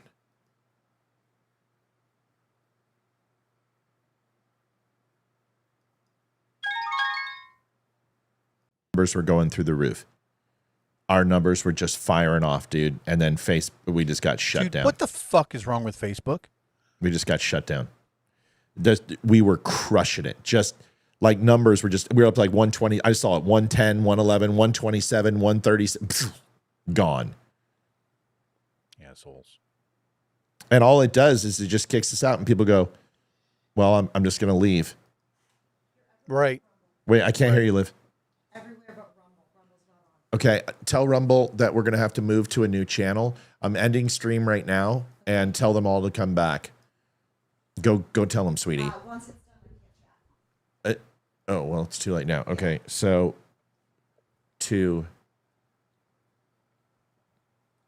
okay, I'm relaunching it right now. Go check it for me, babe. Start stream. Dude, we were crushing it. I mean, luckily we got everybody back. Hang tight, folks. We're just resetting Facebook. We were telling too much truth. while Matt is trying to get everything sorted there, I'm going to tell you that we have a great friend at the show named Ryan Samuels, who has his own show. I happen to be a follower of his. Guy's amazing. You would love his show. Don't leave our show right now, but he had an amazing post earlier today, and it reads, "The Constitution protects you from democracy. If you don't understand how, you're probably a Democrat." And the first comment in there was, "The Constitution protects the democratic process," and Ryan himself responded with, "It protects the republic. There's a difference." That is so important. Those key differences. That's the difference between the intellectual folks and the peoples like the Tucker Carlsons and the Candace Owens. We understand the Constitution and its vitality. I'm telling you right now. They're saying it's up. 508 J Fisher says Rumble is good. Back up now, Melanie says. Did you talk to Tammy about Brenda or whoever? Livy?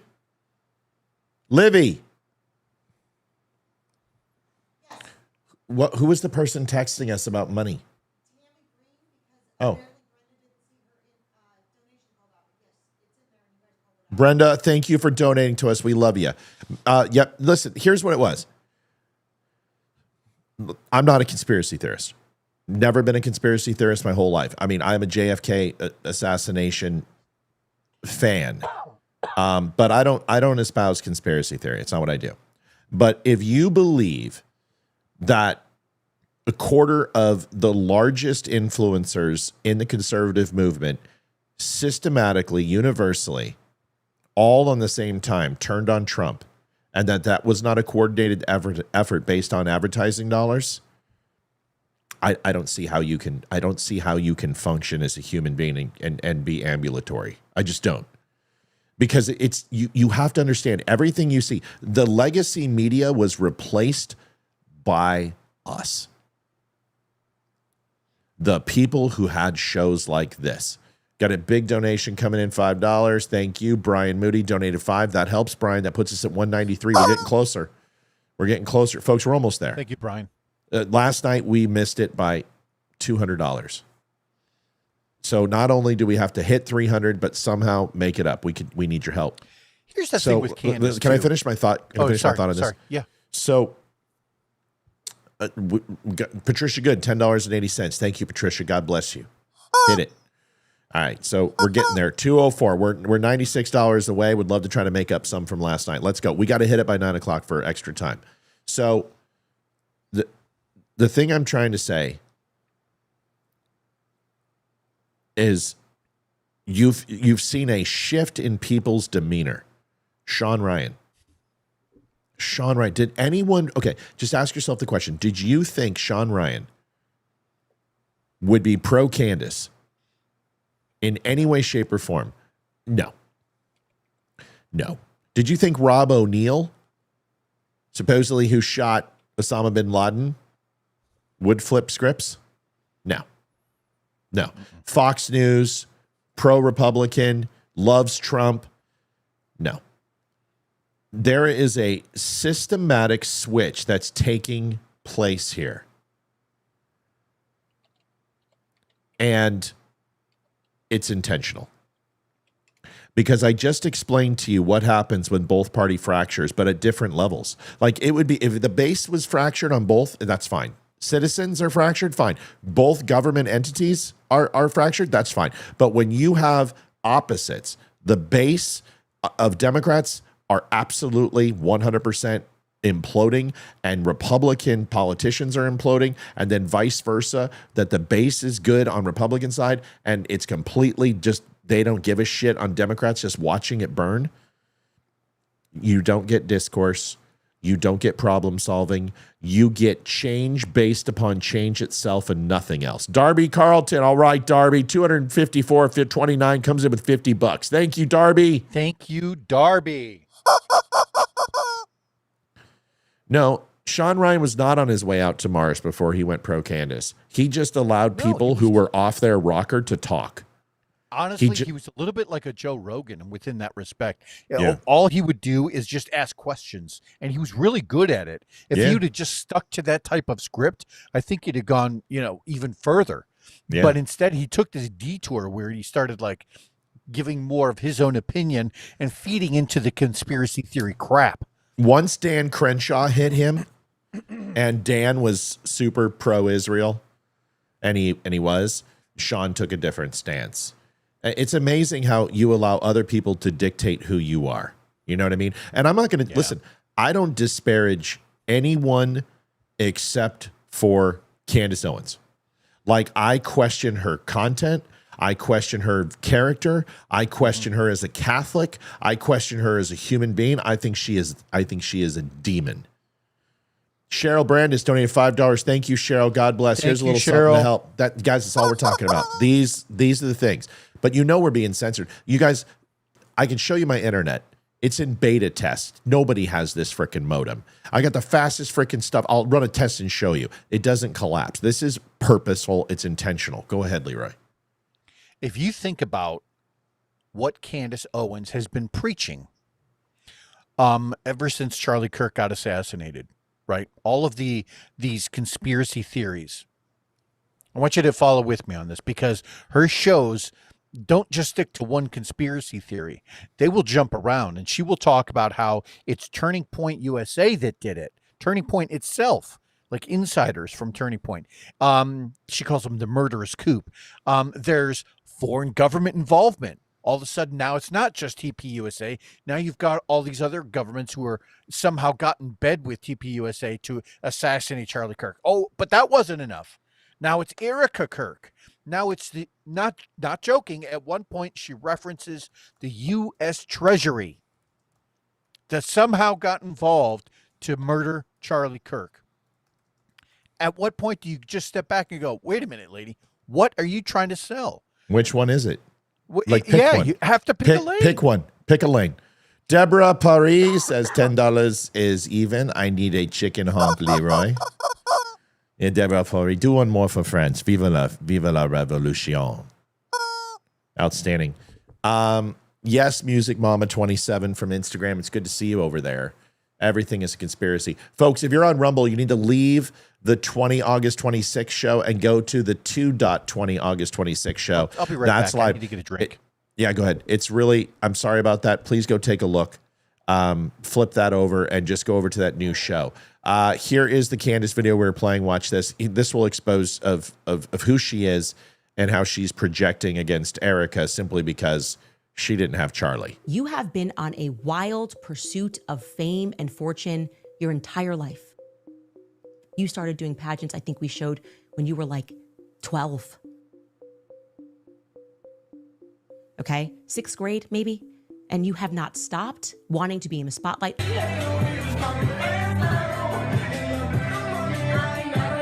I have never seen such glee and such happiness. 150,000 of you guys were watching, and the system just sort of crashed. And it just really makes me happy. Finally, Erica, finally for you, after decades of trying, you had made it into the spotlight and everybody loved you. May I have your attention, please, because today is obviously a day of celebration. Yes, in case you missed it, we officially have become the #1 podcast in the world. Brand, merchandising, shirts. You got on that Zoom call. The sales have been crazy. 50,000 shirts sold. And we are on track for this to be the biggest day in our merch sale history on the website because maybe Charlie had an actual friend. That's what's annoying. Me, I'm the renegade. I'm the one thing. I'm just scared, and I'm looking online and people are saying they're just saying that they want me to die. And I'm just so overwhelmed right now, Mr. Vice President. I'm just so overwhelmed. Dab, dab, dab, no tears. Dude, her fall from grace. Folks, the truth of the matter is that it happens to everyone. Whoever they prop up, they tear down. It's the way it works. Whether it be Britney Spears, whether it be Britney alone. Yeah, I think Yeah, whether it be what's his face? Leave Brittany alone! Please! Yeah, so whether it be J.K. Rowling, whether it be Kevin Spacey, whether it be Russell Brand, is they destroy everyone who they disagree with, and they will destroy all of them who disagree or oppose. Here, I got to play this next one. Here's Candace comments after Charlie, and listen to this real close. This will help you understand a lot. Talking to Candace, and she said something that I've not publicly communicated yet, but basically it was that if the wrong people take over the organization, and she said this, I'll never forget it. She says, "I will burn down that organization. I swear to God." And you mean Turning Point? Turning Point. If the wrong people, and I just assumed because she was very obviously there were anti-Jewish. rumors at this time, like it was this is chatter 5 days, online. 6 days after, whatever it was. She said, "I'm going to burn down that organization. I swear to God." And I just thought she meant if the Jews take over or something Ben like Shapiro. this. Let's just say the name. Ben People were Shapiro, throwing yeah. out because Ben Shapiro had appeared on the show. And Some people ran with like Ben Shapiro has now taken over Turning Well, he Point hadn't USA. appeared. I don't know if he had appeared on that. I think he was actually going to show up the next day on the Tuesday because it went JD. No, he donated $1 million the Daily to TPUSA is what happened.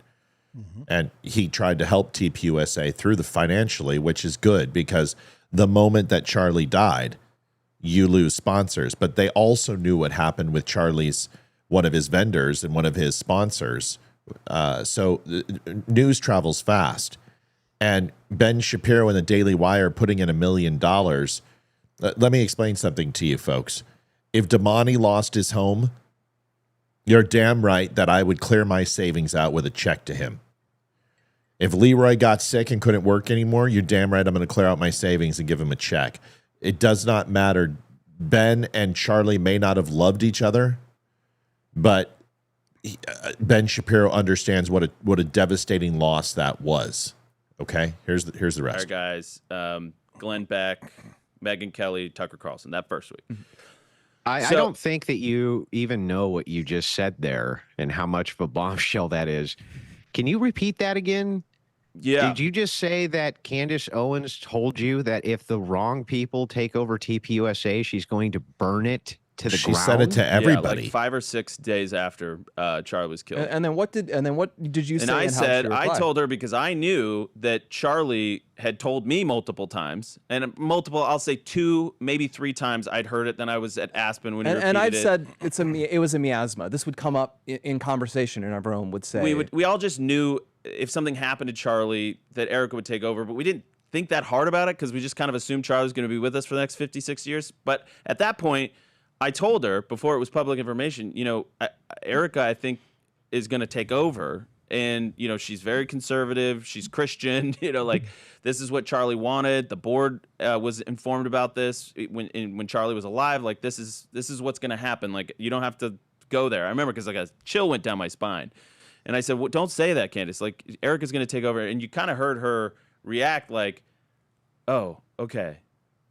Okay. Like, it kind of it takes on a different on a different meaning over time, I think. That in the moment you felt she's going to it means burn it she's reassured. to the ground. She's going to burn it to the ground.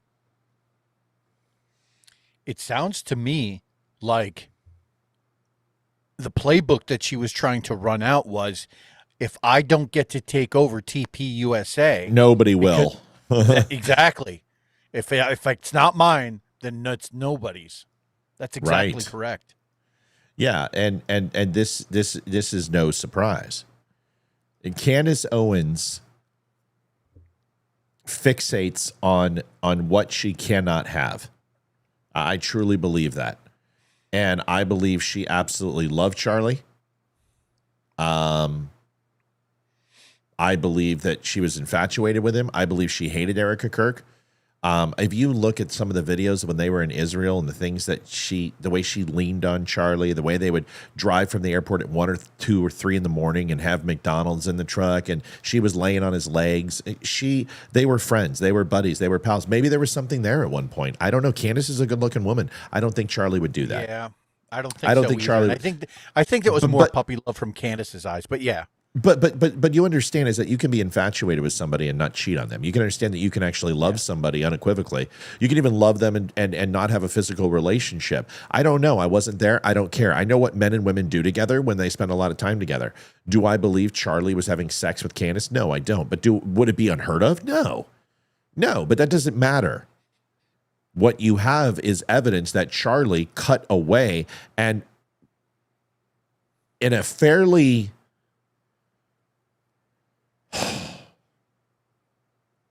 the best way I can describe it is like a laceration of words, called her a demon. So you've seen the video, and he was asked a question about Candace, and he said anyone that is doing for profit to go after Israel and speak out against Christianity and conservatism is a demon, and that's what she was doing. So I don't think Candace. You notice how I didn't say love, I said infatuation. I think it's a misconception that Candace, if anyone thinks that she has it and her ability to love someone, that would require for her to care about someone more than she cares about herself. And I think it's more, her best friend's wife is her target. That's her target. That's what you're going to, no, she's nuts. Here is, we gotta move. Folks, we are literally 9 minutes and 7 seconds. 9 minutes and 7 seconds, and we've got what do we got? We got $31 and $30 and 71 cents. We need your help to hit that $300 mark. And then honestly, we want to drive over. We don't want to just hit that. We want to hit both. So we need your help. We've got 8 minutes. We want to stay in overtime, but we have to leave at 9 o'clock. Like Olivia has looked at me and she said, if you haven't hit goal, you got to leave. And you're killing yourself because of it, because what you're doing is you're staying on an extra hour, and then the kids miss you. They don't get to see you. They literally don't get to see you. You eat dinner, you go in the studio, and you start cutting the show, and you're on till 10:30, and then they go to bed. They kiss you goodnight. It's not enough. You got to start saying no. So that's where we are. Saeed, El Sayed or El Sayed, Abdul El Sayed. He's that black. guy, right? Yeah, he's black, dude.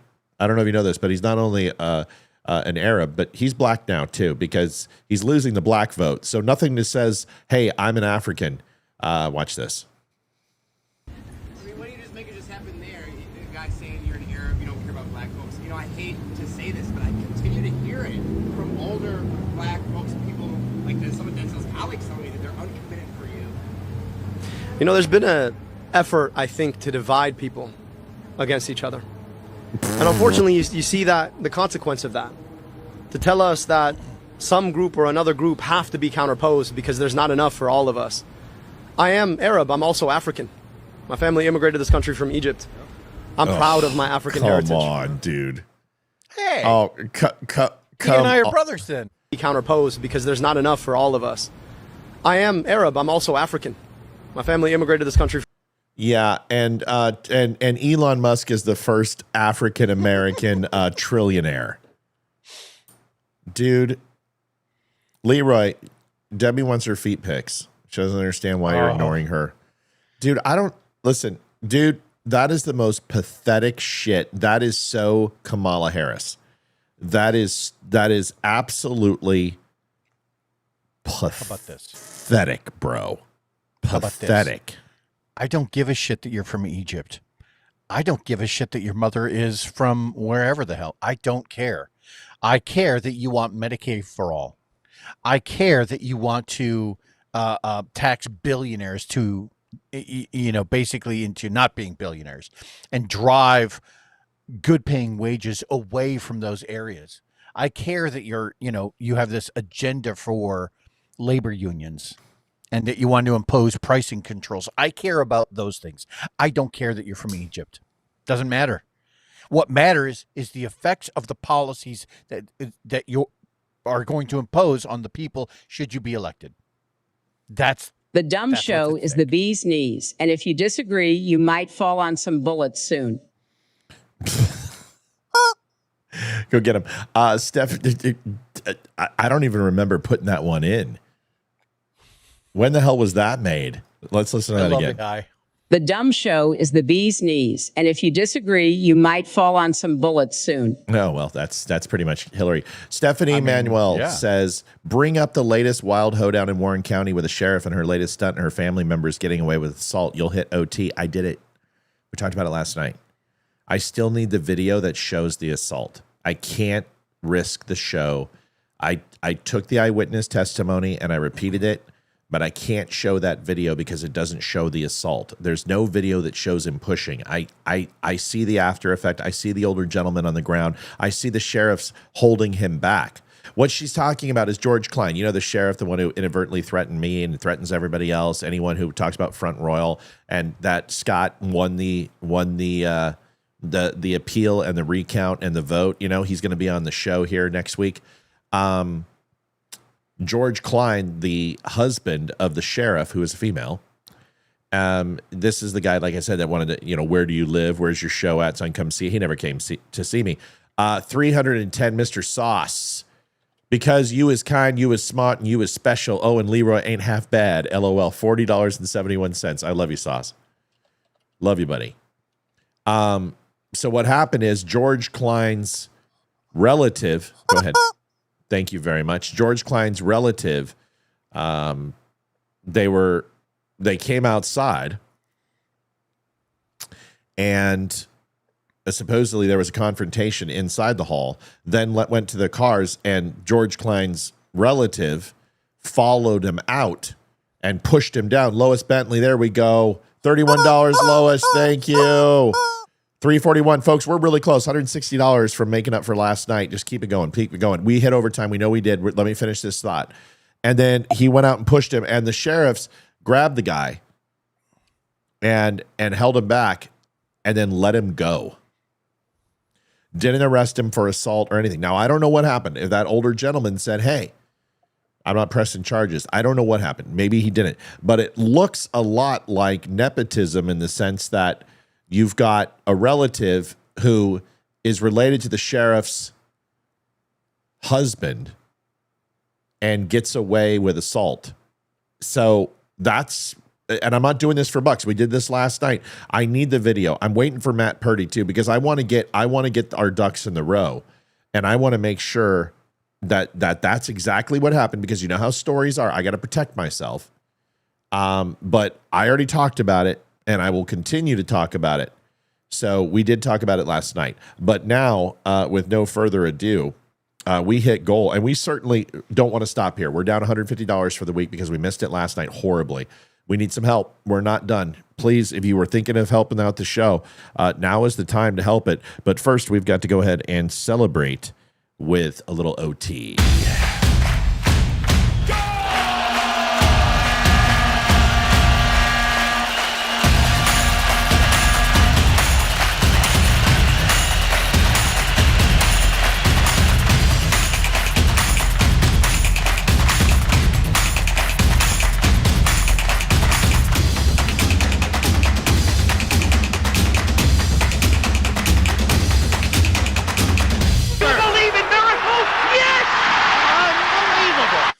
So here's the thing. First of all, thank you for hitting it.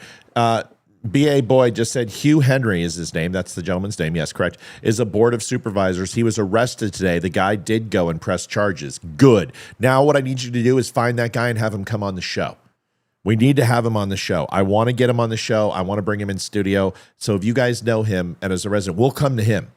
I want to hear about this. The Kleins need to be taken out of power. The sheriff needs to lose her seat. They're corrupt and they're horrible pieces of shit. And I've said it before. And that's based on personal experience because he threatened me and my family. So screw him. Go ahead, Leeroy. Real quick, I was told that I missed a donation from Anonymous. And so I need to choke my chicken. So Anonymous, this is for you. There you go, honey. What? Yes! Yes! Yes! Yes! Yes! Oh! Oh! Oh! Oh, God. Oh. Emotional damage. All right. So, Anonymous, enjoy that. I sure did. I need a cigarette. But yeah, once again, if you guys have the video, or we can get that gentleman in house in studio, I'll be more than happy to pick him up, pay for his gas, give him a meal, whatever. I would really appreciate it if we can get him in. We'd love to talk to him. We'd love to talk to him.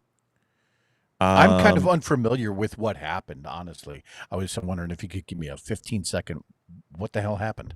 Okay, so this is the Scott Lloyd situation. Remember Scott Lloyd, how the Democrats cheated the Republicans, and they let the Democrats infiltrate, go ahead and George Klein, the sheriff's husband, refused people at the door and would not let people in to vote.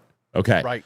This guy, well, when we ran the show, he called into the show, or texted in, and like the whole Front Royal frickin' town was in our show. I mean, our chat was going crazy. And he comes in there and says, oh, this is full of shit. This is bullshit. Never happened. And people are like, the sheriff threatens us. They make our life, we're scared to say anything. I had anonymous people. I had like 25 people email me and be like, hey, because I did that video, remember, on this, the Breitbart article Matt Purdy did.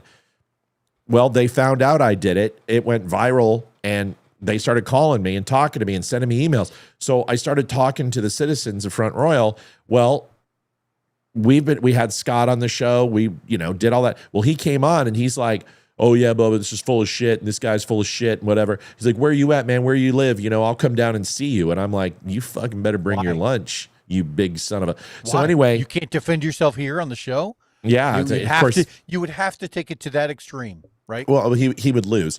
So he's not even going to make it up my driveway. But the interesting thing is that it just has been continuing. Well, his relative, what it looks like, allegedly pushed a citizen and got into an argument with him, and the sheriffs grabbed him. There was like 4 or 5 sheriffs there, and they didn't arrest him. And obviously, it looks like, because he's related to the sheriff's husband. Yeah, the sheriff's husband's really hard when it's a female. Sheriff's husband, that's what it looks like. So people have been sending me a shit ton of videos. But remember, Olivia was on scene when Scott Lloyd won. And she came in and she tried to talk to him and said, hey, George, I'm Olivia Spear, Matt Spear's wife. He's on right now and he would love to talk to you. And he's like, oh, I've moved on. Well, not only did they lose the election, it looks like they're still strong-arming people. They're a bunch of thugs. I hope he goes to fucking prison. I hope he goes to Klein. I mean, hell, maybe I should press charges that he threatened me too. Well, and I don't know why it always comes down to that. Like, why in more contentious areas it always gets to this emotional, if you don't do this, or threatening people, or just blocking people at all from voting. I don't know why it needs to get to that. Hold free and fair elections. Let the people, if you really want to represent the people, then you allow them to vote. You allow them to get their voice out there. Because other than that, you're basically admitting that to some degree you have a losing case. You can't manage. You have to cheat. Well, if you want to knock each other's dick in the dirt, I'll sign a disclosure and we can do it for charity. George, if you want to do that, I can. We can just do it. Put $10,000 down for our favorite charity, and you and I can have a boxing match anywhere you want. I don't care. Let's go. I would love to do that, actually. Yeah, honestly, I really would. Let's do it. I mean, old man, if you think you got the wind, you bring it. I mean, I don't even have to be a good fighter, bro. I've seen the way you move. I mean, it's like a 3-toed sloth. But if you want to play that game, we can play that game. The thing is I've learned is that, you probably don't want to go ahead and the greatest saying ever in Terminal List is you probably don't want to antagonize a person who's made a lifetime career of violence. And I'm certainly not that person. But if you want to ring the bell and you want to punch the clock, I'm more than happy to go to work.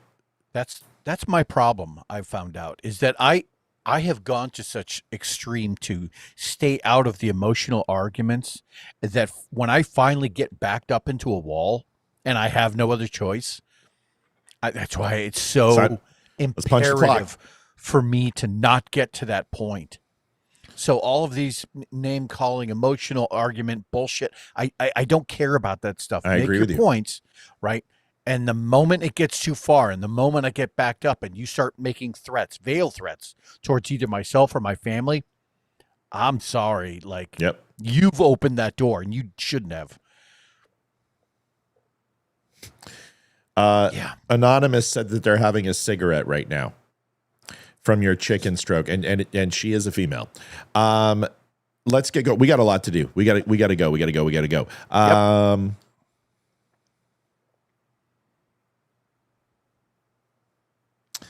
This is a TPUSA chapter.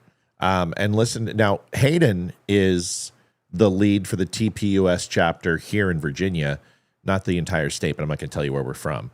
But for her school, she is like a co-lead of the TPUSA chapter. When Charlie died, she applied for it, and she essentially brings the kids together. They have prayer, and they pray together. They stay update on current events and conservative events, and how they can, be a help and a beacon for people who are considering abortion or suicide and all that type of stuff. So it's a very cool group. So that chapter is very important to her. This young lady is also involved in the chapter, and this is what happened to her. My name is Sophia Hunt, and I'm Turning Point USA's Club America chapter president at Westfield High School in Westfield, Indiana.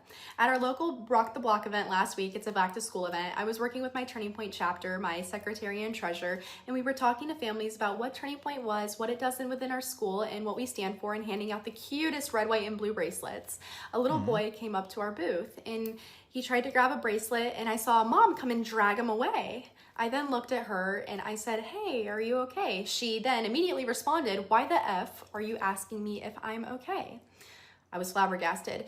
I then said, "Your son wanted a bracelet, here's a bracelet." And she slapped it out of my hand and started cursing at us, screaming at us, and calling people we support racist, homophobic, and disgusting, saying, quote unquote, "You guys are supporting a piece of sh." And I said, "I hope you have a better day." She then stormed off and was still yelling at us in front of parents and children, probably between the ages of 6 and 10. And the crazy part is that she admits it in her own video that she flipped out and that she was seeing red. Like, I don't know why, I forget what she said exactly, because at that point I was seeing red and everything was out the fucking window at that point. And I turned around and I said, okay, "I don't like that you guys are supporting that piece of shit human," talking about Charlie Kirk. And those were her words, not mine. And I can tell you this, I wasn't seeing red. I knew exactly what was happening and when it was happening.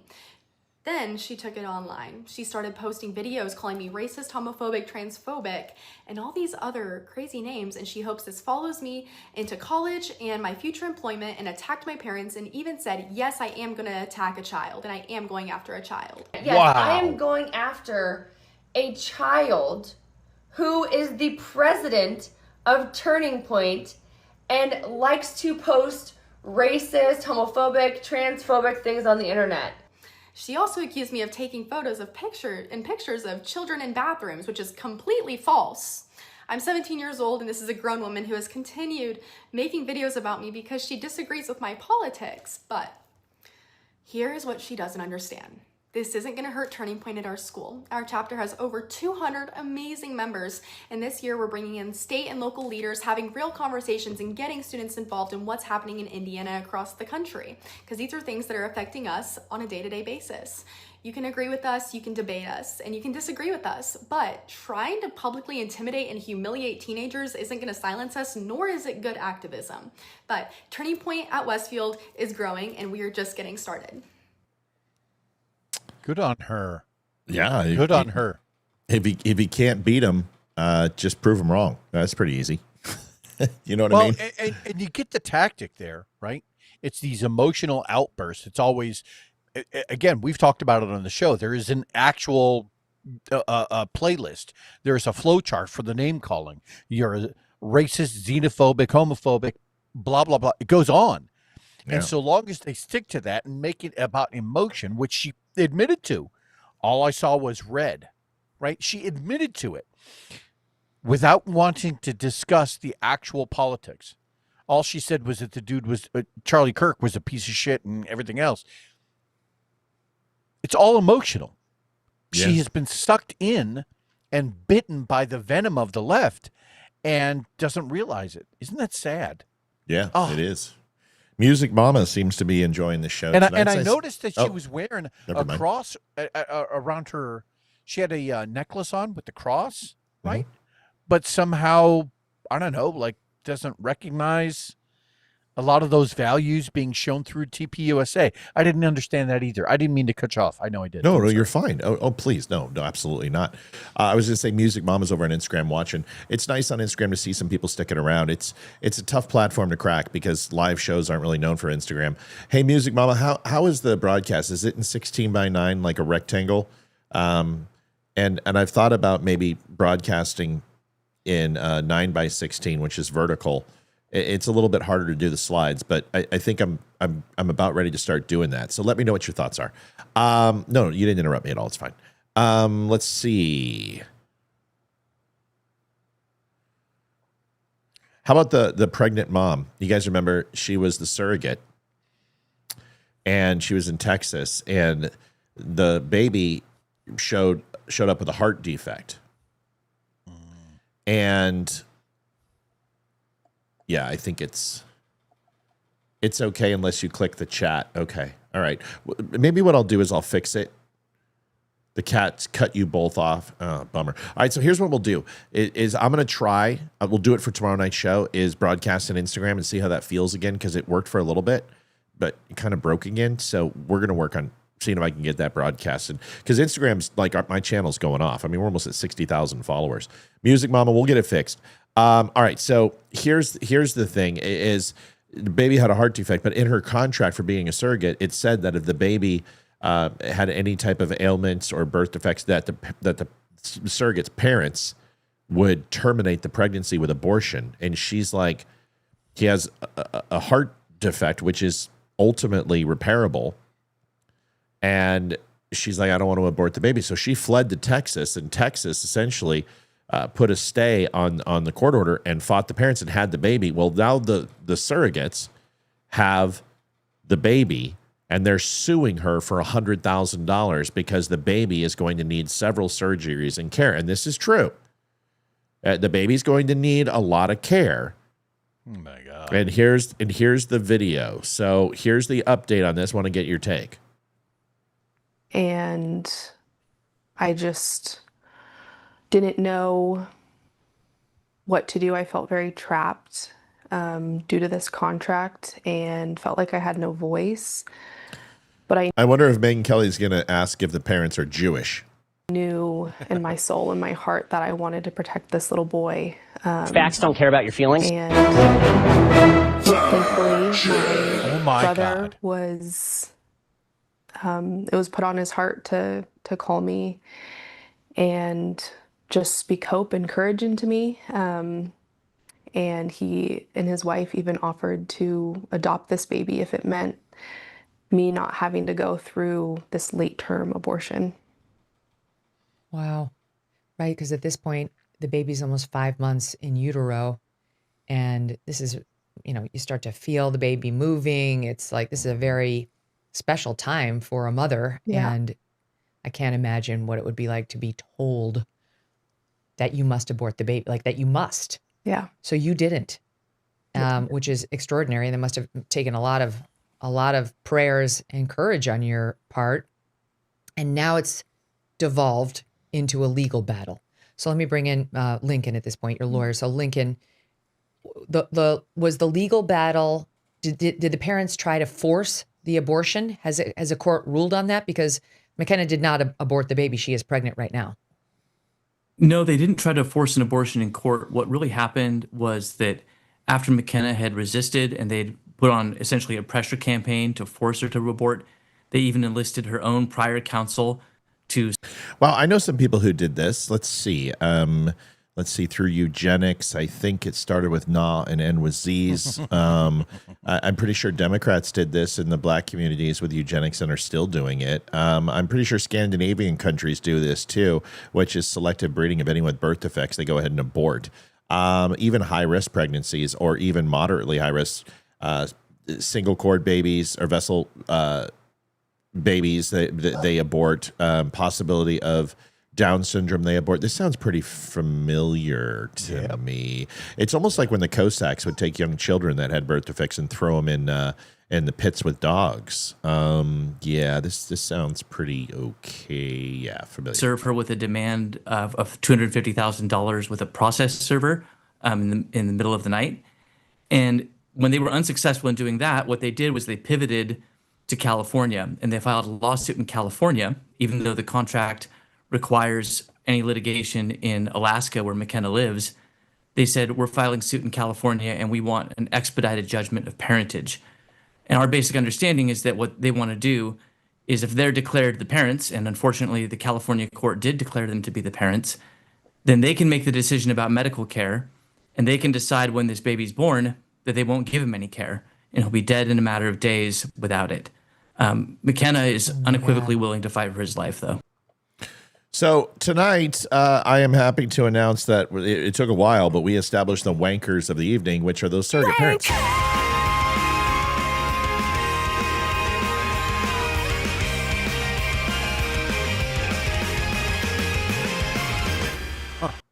Why do you have to be such a wanker?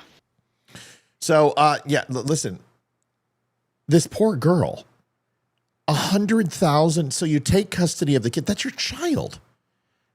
You gave her $10,000 to have the baby. Then you tried to ask for it back, have her murder the baby, let it sit there for days until its heart gave out and just died, which is murder. I mean, did you not take the Hippocratic Oath? Did these doctors and nurses not take the Hippocratic Oath? I mean, to do no harm, I'm pretty sure that that's considered harm. And then you're suing her for $100,000? Give me a fucking break. Whenever I hear of cases like this and the life of the mother is not in jeopardy, you know, I always this is just an instinctual reflex, and maybe I'm wrong for doing it, but my instinct is to always ask the people who are supporting this, like, how do you feel about the Declaration? Like, how do you feel about the words of, you know, unalienable rights, and that the very first right listed in there in this country's founding documents, life, is the right to life, right? If it doesn't matter your child, not your child, surrogate mother, don't care. Do you have the right to life? And if so, just square that with me. Have that discussion to say, no, we disagree with this policy, or we disagree with the Declaration of Independence, and this is why. Because life isn't important. You have it, but not this other person. Yeah. They're not worthy of that same right that you are. Yeah. My whole thoughts are pretty simple on this. Is I think a kid's biggest fear is finding out that his mom had an OnlyFans account when he's 18 years old and is surfing porn. This would probably trump that. If I found out that my parents wanted to kill me, yeah, I think I would be pissed off. Now, my daughter is sucking up because she knows I love videos of the kids when they're doing fun stuff. So she decided to go ahead and golf thing. Yeah, because my son, I told him he needs to play golf because he's built like me. He's super tall and he's super skinny. I said, if you go in the military, the shots they give you are going to make you like barrel chested and big. That's just the way it is. Everybody who comes out of boot looks like they just literally took steroids. But he should be a golfer. He's built like a golfer. Here is the video. Get it, buddy. Get it. Nice. Oh, where'd that go? My God. Good on him. So it looked like he sliced. Looked like it went to the right. Yeah. Little hook. Oh no, that's just because the way the camera is. Oh, he's right down the pipe. Oh no, it went straight. He's right down the pipe. That's like 200 yards. Listen, I can drive the shit out of the ball. Let's watch. I think what we did is may have missed it because of the video. Let me try this one more time. I'm going to try to get some height on this thing. The wind up and. Oh, yeah. Oh, my God. My God. That's not 200 yards. That's like 300. Yeah. Dude, he's 13. He weighs like 109 pounds. Look at it. Oh, shit. That was a good shot. God. Yeah, and if they're videotaping it, means that he does it all the time. And then he does the Chi Rodriguez tuck. Holy. He should play golf. If you got to drive like that when you're 13, you should play golf because then all you got to do is learn how to putt and chip and you'll be all right. Ryan was like that, and ultimately he didn't want to do it, and we couldn't make him do it. But Man, he had such a good drive. You know, it's funny. We went on vacation. This is probably 2 years ago. We went to a family friend down in South Carolina, and in the development, our family friend, his name was Ron. He's like, "Hey, you guys got to go golfing with us. We've got this PGA guy. It lives in the development. He loves to go with us." I was like, "Yeah, I'll go with you." Right? I haven't played in 20 years. And half the time I was fucking missing the ball. Honestly, I was bad. But when I'd hook up, I was even with this guy from the PGA Tour. And I was within like, I don't know, 5 or 6 yards on some of the drives. And it was impressive, but yeah. Well, I'm actually... God, I love that. I love that. Good on Ethan. Well, he's always been a little bit of an athlete. I'm trying to find out how far the safety net is away at Topgolf. And 400. It's got to be 410, 420, I would assume. Yeah. It has to be at least, because you know there's guys out there hitting that. But of course, it's not going to be at its halfway up. That's what I'm saying. It's not going to hit the top of the net at 420, because that means they're driving 560. It's about 240 yards away, 150 feet tall, and he hit it. So he drove that at least he was in the middle. He probably drove it 260, 270. For a 13-year-old weighing 107 pounds, that's a hell of a drive. That's awesome. A hell of a drive. You know what? You got to understand, it's in the blood. My dad was a golf pro. You know, it's got to be. Yeah, my dad was a golf pro. So, and my yaya and Papu, my yaya was on the LPGA. She lived to 106. Oh, so shit. she came from Greece, and she was Lady Poda Kallias. You can look her up. She was in the Ladies Professional Golf Association. She was LPGA Tour. Amazing golfer. Yeah. So it's in my blood. My dad did it. My yaya did it. I think my uncle also. I learn something new about you every day. Yeah. Yeah. Well, you know, it just doesn't come up. I think the viewers knew. But yeah, she was from Greece, and she was on the LPGA. And then, like I said, my dad worked at the Ojai Valley Indian Country Club. He was a golf pro and would do lessons. I used to ride golf carts back and forth with all the amigos, and that's why I didn't get my ass kicked in high school, because all the Mexican gangs, their fathers knew me. And I was Mateo. Yeah, like don't touch Mateo. He's off limits. So, yeah. But anyway, I wasn't a great golfer, but I could drive the ball like a frickin' New York mile. Why do they call them parents? Two men can't have babies together. It takes a man and a woman to be parents. I don't know. At this point, like, is that really the biggest worries that we have right now with all this trans shit, and men can be women and men can be, and sexually lopping off their genitalia? It kind of seems like two guys raising a kid or two women raising a kid. Yeah, it's not preferred, but I know a lot of lesbian and gay parents, and I'm not kidding you. And I worked at Apple. They're good parents, too. They're amazing parents. In fact, they have... us for a time, they used me as like a godparent to be the male model in the relationship, which just shows they had no good decisions ever. But no, I mean, you know, they bring in male figures who are prominent. It's two women. I have no disdain for lesbians and gays. I have a very serious problem with transgenders and queers and freaking two-spirit.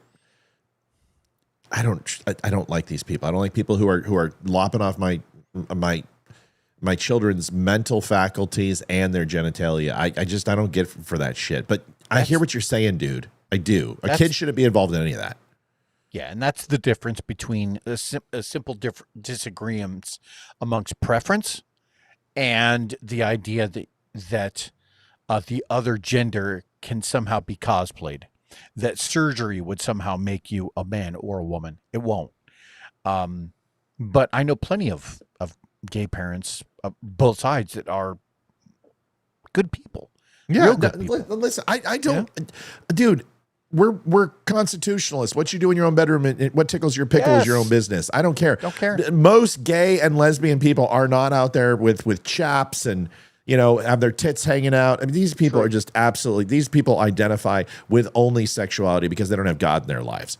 So most gay people and lesbians, they just want to be left alone. They just want to enjoy their lives. I defend their right to sleep with whoever the fuck they want. And yes, they can get married. I'm not a big fan of the Bible and doing church and shit like that. I don't think, but you know what? I'm also not a big fan of the government getting involved with marriage. It shouldn't be a marriage thing. It should be a church thing because that's where it was established. I don't think the government should be involved in marriage in any way, shape, or form. Yeah, whoever you commit to is who you commit to. Just love. If you like hairy butthole, that's good for you. Not my thing, but you can go ahead and do that. That's So to the parents, not only did you win Wanker, but you get this one too. Seriously, you guys won them both tonight. Man, just want to let you know that sometimes you gotta shut the fuck up. You gotta shut the fuck up. And this current time is just one of those times you gotta shut the fuck up. I don't think you're a bad person. I just don't want to hear you talking anymore. You gotta shut the fuck up. All right. These women are absolutely crazy. This Clancy trial is going absolutely crazy, and these women are nuts. Like, I'm sorry. And for the women who are like, oh, she was taking a lot of medication. Listen, I get it. Postpartum depression. I had a wife. She had it for 5 years. I know. And luckily, I was the benefactor and beneficiary of her hatred for that time. And it's hard. It's hard. And you don't understand, but you just have to try to be patient, and you have to try to be a good human being. And I get it. I understand. And I understand that she was on a whole bunch of medications and everything else. But I will tell you this. I've put a lot of liquor down my gullet. I've all done some other illicit substances. And since I don't have my clearance anymore, it doesn't matter. And I've also been on psychotropics. And I will tell you, I never wanted to kill somebody. Well, let me rephrase that. Yes, I have, and I never have. This woman deserved better. This woman deserved better care. This woman deserved everything that she didn't get. But she also deserves to spend the rest of her life in prison because these women are also nuts. Thank you!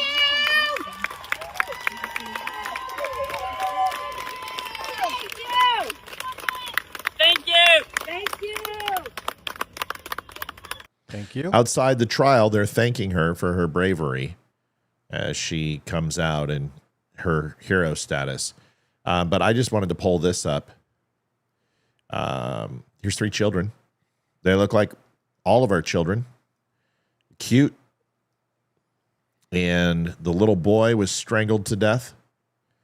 And the little girl was strangled to death. And the little 8-month-old was strangled to death. And yes, Nick Freitas says it well because it's Nick Freitas. And I'm going to hand it over to him because he says exactly what I said last night. Here it is. So, to be honest, when I saw the Lindsay Clancy case, I thought pretty cut and dry. She sent her husband on an errand and then killed her 3 children. Death penalty. And then I saw about half the women on the internet coming to her defense, and I thought, okay, is there something I'm missing here? So I asked my wife what she thought. And my wife, who's a very reasonable and rational woman, said, well, if you look at her diary entries, there's a reason why a lot of women can sympathize with the feeling of being overwhelmed or failing as a wife and a mother, because your hormones can go nuts after having kids. When you also look at the various medical providers you can also suggest that that's probably a bad thing and something to consider. However, this is the part where my wife is a reasonable and rational person. She still sent her husband on an error while she systematically strangled the life out of her 3 children, and that's evil and deserves to be punished. So one can out there that think the husband actually did it because, after all, he's a Gemini, and we all know how they are. Yeah, you shouldn't be allowed to vote. In fact, you probably shouldn't be allowed to walk outside without a helmet. Okay, now there's not many things that I think Nick Freitas stole from me, but that sounds awfully familiar. And either I am on the same wavelength, and Nick Freitas would never need to borrow anything of mine. He's extremely intelligent and smart. Yeah, but he's right. Well, why is he right? Because I said essentially the same exact thing, and I think I even said the people who are blaming the husband shouldn't vote. But here's somebody else who's blaming the husband. Now, listen, when you murder babies in the womb or late term, really, what's the next step? Once you do that, it's kind of like you're in a situation and you're making out with you're making out with a hooker, and you're just like on the bed and you're in the hotel and you're just making out, and the top comes off and it's a real firm pair of boobies like they're saying, and you reach down and all of a sudden you're like, oh my God. That's a penis. When that happens, you've got 2 choices. One is like, well, I've went this far, so I might as well go ahead and take it the rest of the way.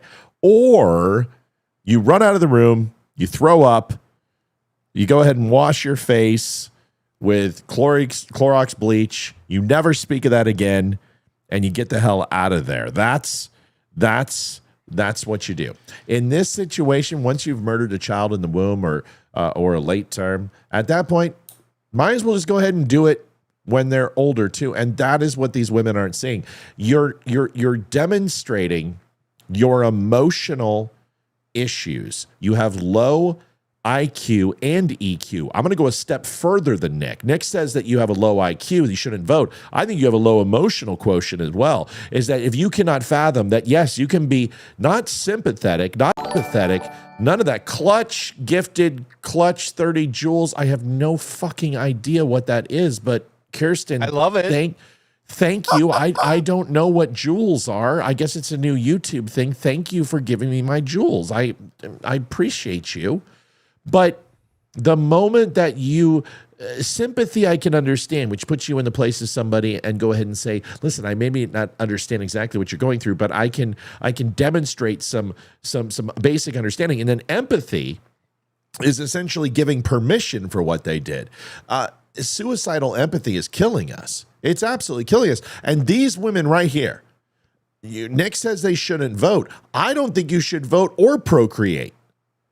I think you should have all rights stripped away, because listen to this chick. This is insane. These people are never should this person have kids. Listen to this. He got rid of all of their stuff. She doesn't have anything. You guys, the post is she doesn't even have their blankets or stuffies to hold on to. He got rid of everything. So the husband who's sent out of the house, who tried to help this woman, who tried to get her care, get her medicine, did everything he could, who was literally like dealing with a psychopath, gets shoveled out, goes to the store, and the moment in his most vulnerable, when he's not there to do his job as the patriarch, to protect the family, you murder his offspring, you murder his seed, you destroy every bit of love that you demanded him to reestablish your relationship. No longer had your love. He had to live vicariously through the kids to garner your love again. And you murdered the thing that he loved as much as you, and you're going to sit here and get mad at him that he got rid of the things that made him remember that treachery and betrayal. Enjoy this lady. There's a special place in hell for people like this. He got rid of all of their stuff. She doesn't have anything. You guys, I can't. I can't. Like, she can't pet their lovies. It's so upsetting. And I keep seeing her just sitting there and having to listen to all of this over and over again. She can't even pet She's gonna put the bunny in the pot. Oh, put the bunny in the pot, or it gets the skin on the lotion again. Yeah, yeah. No, undoubtedly, and I think you nailed it on the head with the idea. First of all, that somehow the woman is the victim when she was, when she was the one who killed the children, and somehow the husband is to blame for wanting to get rid of all that stuff, even though it was the woman's actions. It was his wife's actions. Psychos! Right? Hey, Christina Lopez!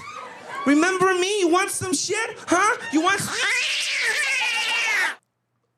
whatever. So, yeah, dude. So, killing kids, okay. Getting rid of binkies and baby fluffies, not okay. Mel, what do you think of this batshit crazy we have Mel caucus of nuts?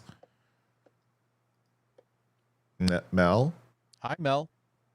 Mel. Oh man, I answered the phone, and she's oh, there she is. Mel, what is your opinion on this whole thing? This is hi, Leeroy. Hi, Matt. Hello, ma'am. Hi, honey.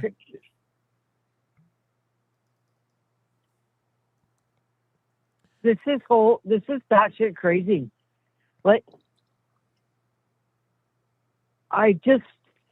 Like, what happened from the years gone by when all of us had kids like 6 or 12 or whatever in families of And there were no drugs. There were no, the postpartum depression was crap. Like, yeah, like this new diagnosis of this postpartum. Yeah.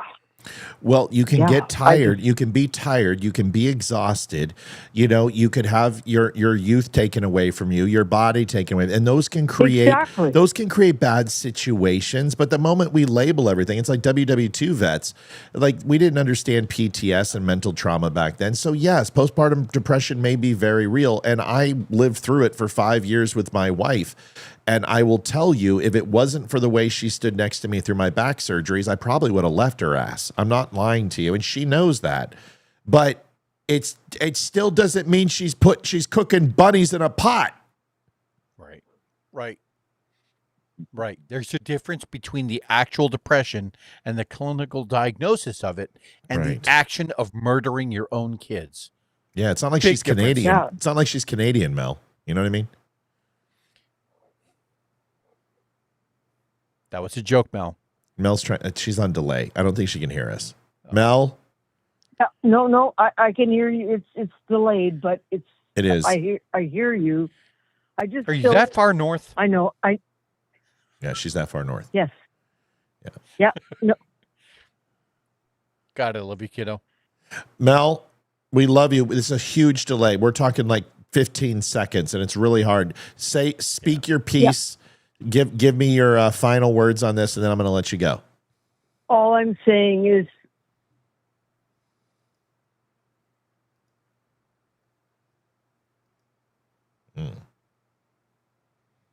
my final words is this whole drama and defense is garbage.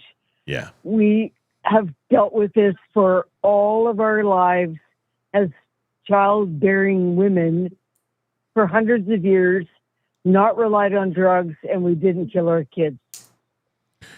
Yeah, Mel, I couldn't have said it better. I love you, sweets. We're going to talk about it. Listen in, and we'll talk to you soon, okay? Love you. All right, love you too. Mel, you're amazing. This is what happens when you destroy the matriarch and patriarch, when you don't have a clear definition of what a woman's role is. A woman's role is to put her child and children above all else. And a man's is to ensure that his family is put above all else. That's it. That's it in a nutshell. Procreate, have a baby, conceive, give birth, and protect your children and your family at all costs. That's it. If this woman gets off, I'm telling you, this is going to set a precedent. This is absolutely like the DNA case, the first DNA case that was passed down, just like the person who did temporary insanity. This will change. Women will start doing this. They will go, I don't want to be a mom anymore. I'm just going to start murdering my kids. And this is what will happen. Why? Because you will make it legal.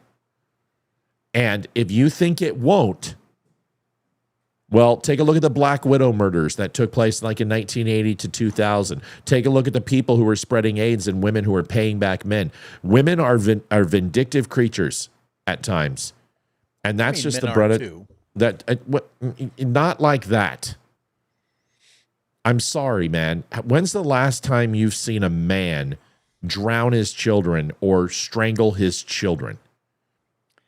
Dude, I think it's happened, actually. It has. No, I said, when's the last time? Oh, I can't. I don't know all those off the top Well, of my right. head. But you listen, you see illegals come in here who do it. I'm not saying that men aren't violent. Here's my beef is I'm not trying to be disrespectful here. I said this last night, and most people didn't go up in arms when I said it. Men, 24 hours, 7 days a week, have to keep their temper and anger in check. From 13 years old, when we go through puberty, we are angry and we lash out, and we have the ability to become very physical if we want to, and we have to keep our emotions in check. Our animals do that. Our dogs don't just come up and bite our face when they don't get a treat. Our animals have some and a higher level of restraint than some of these ladies do. That is my point of this. Don't tell me it's too hard to keep your emotions in check, because men do it all the time. And we try to use logic and deduction, and we do our best. Now, there's some real shitheads out there. I'm not saying there's not. But what I'm trying to say is women can say, oh, it's my time of the month. Therefore, I get to be emotional and erratic. That's what I'm trying to say is it's an excuse that you're a little girl that you can lose control at any time 1 week out of the month. Yeah. But I don't see men going out here and advocating for women who are strangling their kids with a fucking elastic rubber band and saying, she's. I'm sorry, I don't see that. Well, I mean, I understand what you're saying. I do disagree with it to a degree because 85% of all of the serial killers out there are in fact men. So I think that men have a harder time keeping themselves in check. But wait a second. Whoa. Wait a second. That stat is completely ridiculous. You're comparing a person who murders their children in a fit of psychotic episode to a serial killer. That's not the same thing. What I'm saying is that men have just as much of a hard time, although I think it manifests itself differently. But this is where I was going to circle back to you, is that in Genesis 1:28 says to go forth and multiply, right? When women make the case of, oh, postpartum made me do this. Postpartum made me want to kill my children after the fact, after they were already born. Now we're kind of moving the goalposts on this idea of abortion, aren't we? Aren't we saying that, oh, well, women have this choice, right? It's either before or after, and now in some cases it's both, because we saw the line of women that were out there in support of this lady, this murderer. I don't see any men out there. Children, strangled them. Huh? I don't see any men out there. Right. And that's my point, is that like you see this kind of movement towards, oh, well, it was all right because she was postpartum depressed. I'm failing to see that. I understand what you're saying, Matt. I'm just saying that men are just as god awful, but women are far more susceptible to it because of the hormones, because of the changes in their body. It doesn't make it right. And it certainly, I would never, I could never understand, support or defend anybody who wants to murder their own kids. I just don't understand that. I think that there is a special place in hell reserved for those type of people.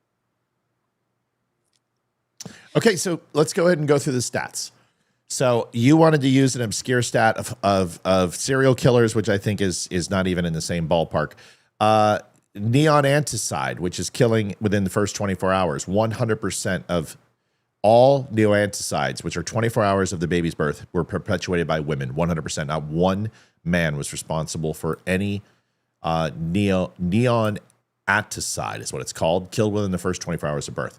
Infant homicide, child under one, parent perpetrator. 71.7% of infant homicides were perpetuated by mothers. 28.3% by fathers. Parental filicide, children under 18, 54.7% were mothers.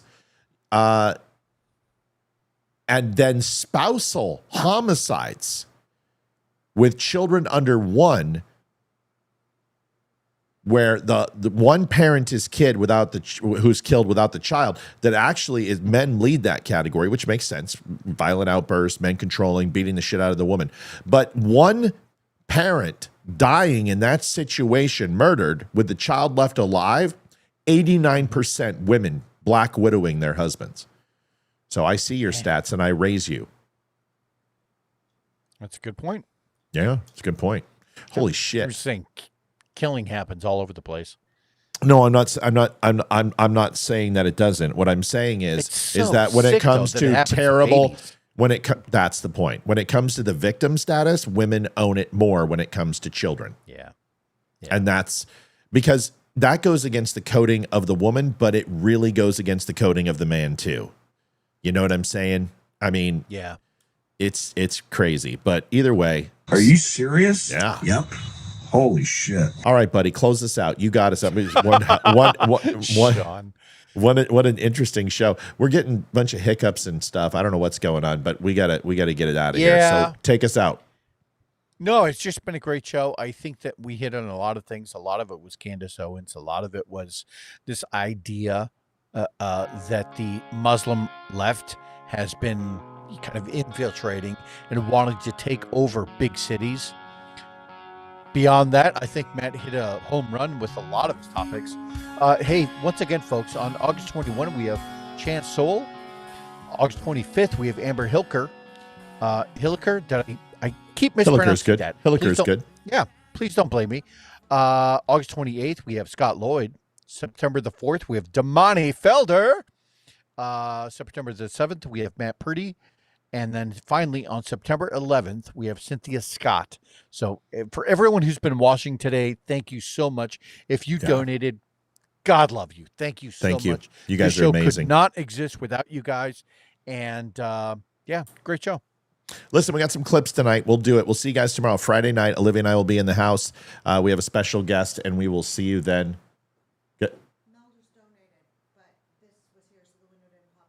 Oh, shit. Hold on. Who dat? Mel donated. Mel donated $62.29 to put us at $403.29. Mel. Oh, choking my chicken right now. We love you. Hold on, you choke your chicken. I gotta find something just for Mel. You know what, Mel? This is for you. Just a little comedy. Oh shit. Maybe I don't have it. Hold on. Oh, where did it go? Oh, dude, I had a good one too. Hold on. Keep stalling. Oh, here we go. A little bit of Blazing Saddles just for some fun. Here we go. I know how we can run everybody out of Rock Ridge. How? We'll kill the firstborn male child in every household. Too Jewish. It's so good. Good night, everybody. Thanks. It's love you guys because Mel is so good at doing that. Well, hey, by the way, that came from the USS Bureau of Justice Statistics International Systematic Review. Hope if you guys wanted to take a look at that. God, you got to abbreviate that. Woo. Yeah, I know. But if you need the stats, let me know. I'll get them to you. Good night. We'll see you guys tomorrow. Mel, we love you. Yeah, you don't deserve a wanker. You're great, Mel. We love you. Good night, everybody.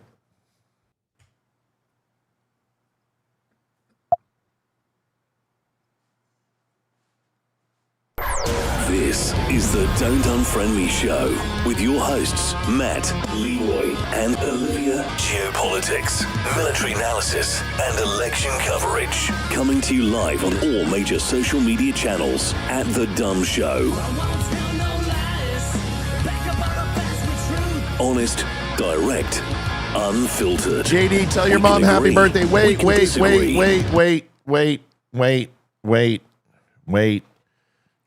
I might have a birthday song here. I got to find a good birthday song for your mom. Here we go. There's a special day for everyone. It comes by once a year. And for you, my love, that day of days is here. So happy birthday, baby. Let all your dreams come true. The way my love with you. A special day. I'd like to say I wish you every. Tell her happy birthday for me, buddy. See ya. Just don't unfriend me.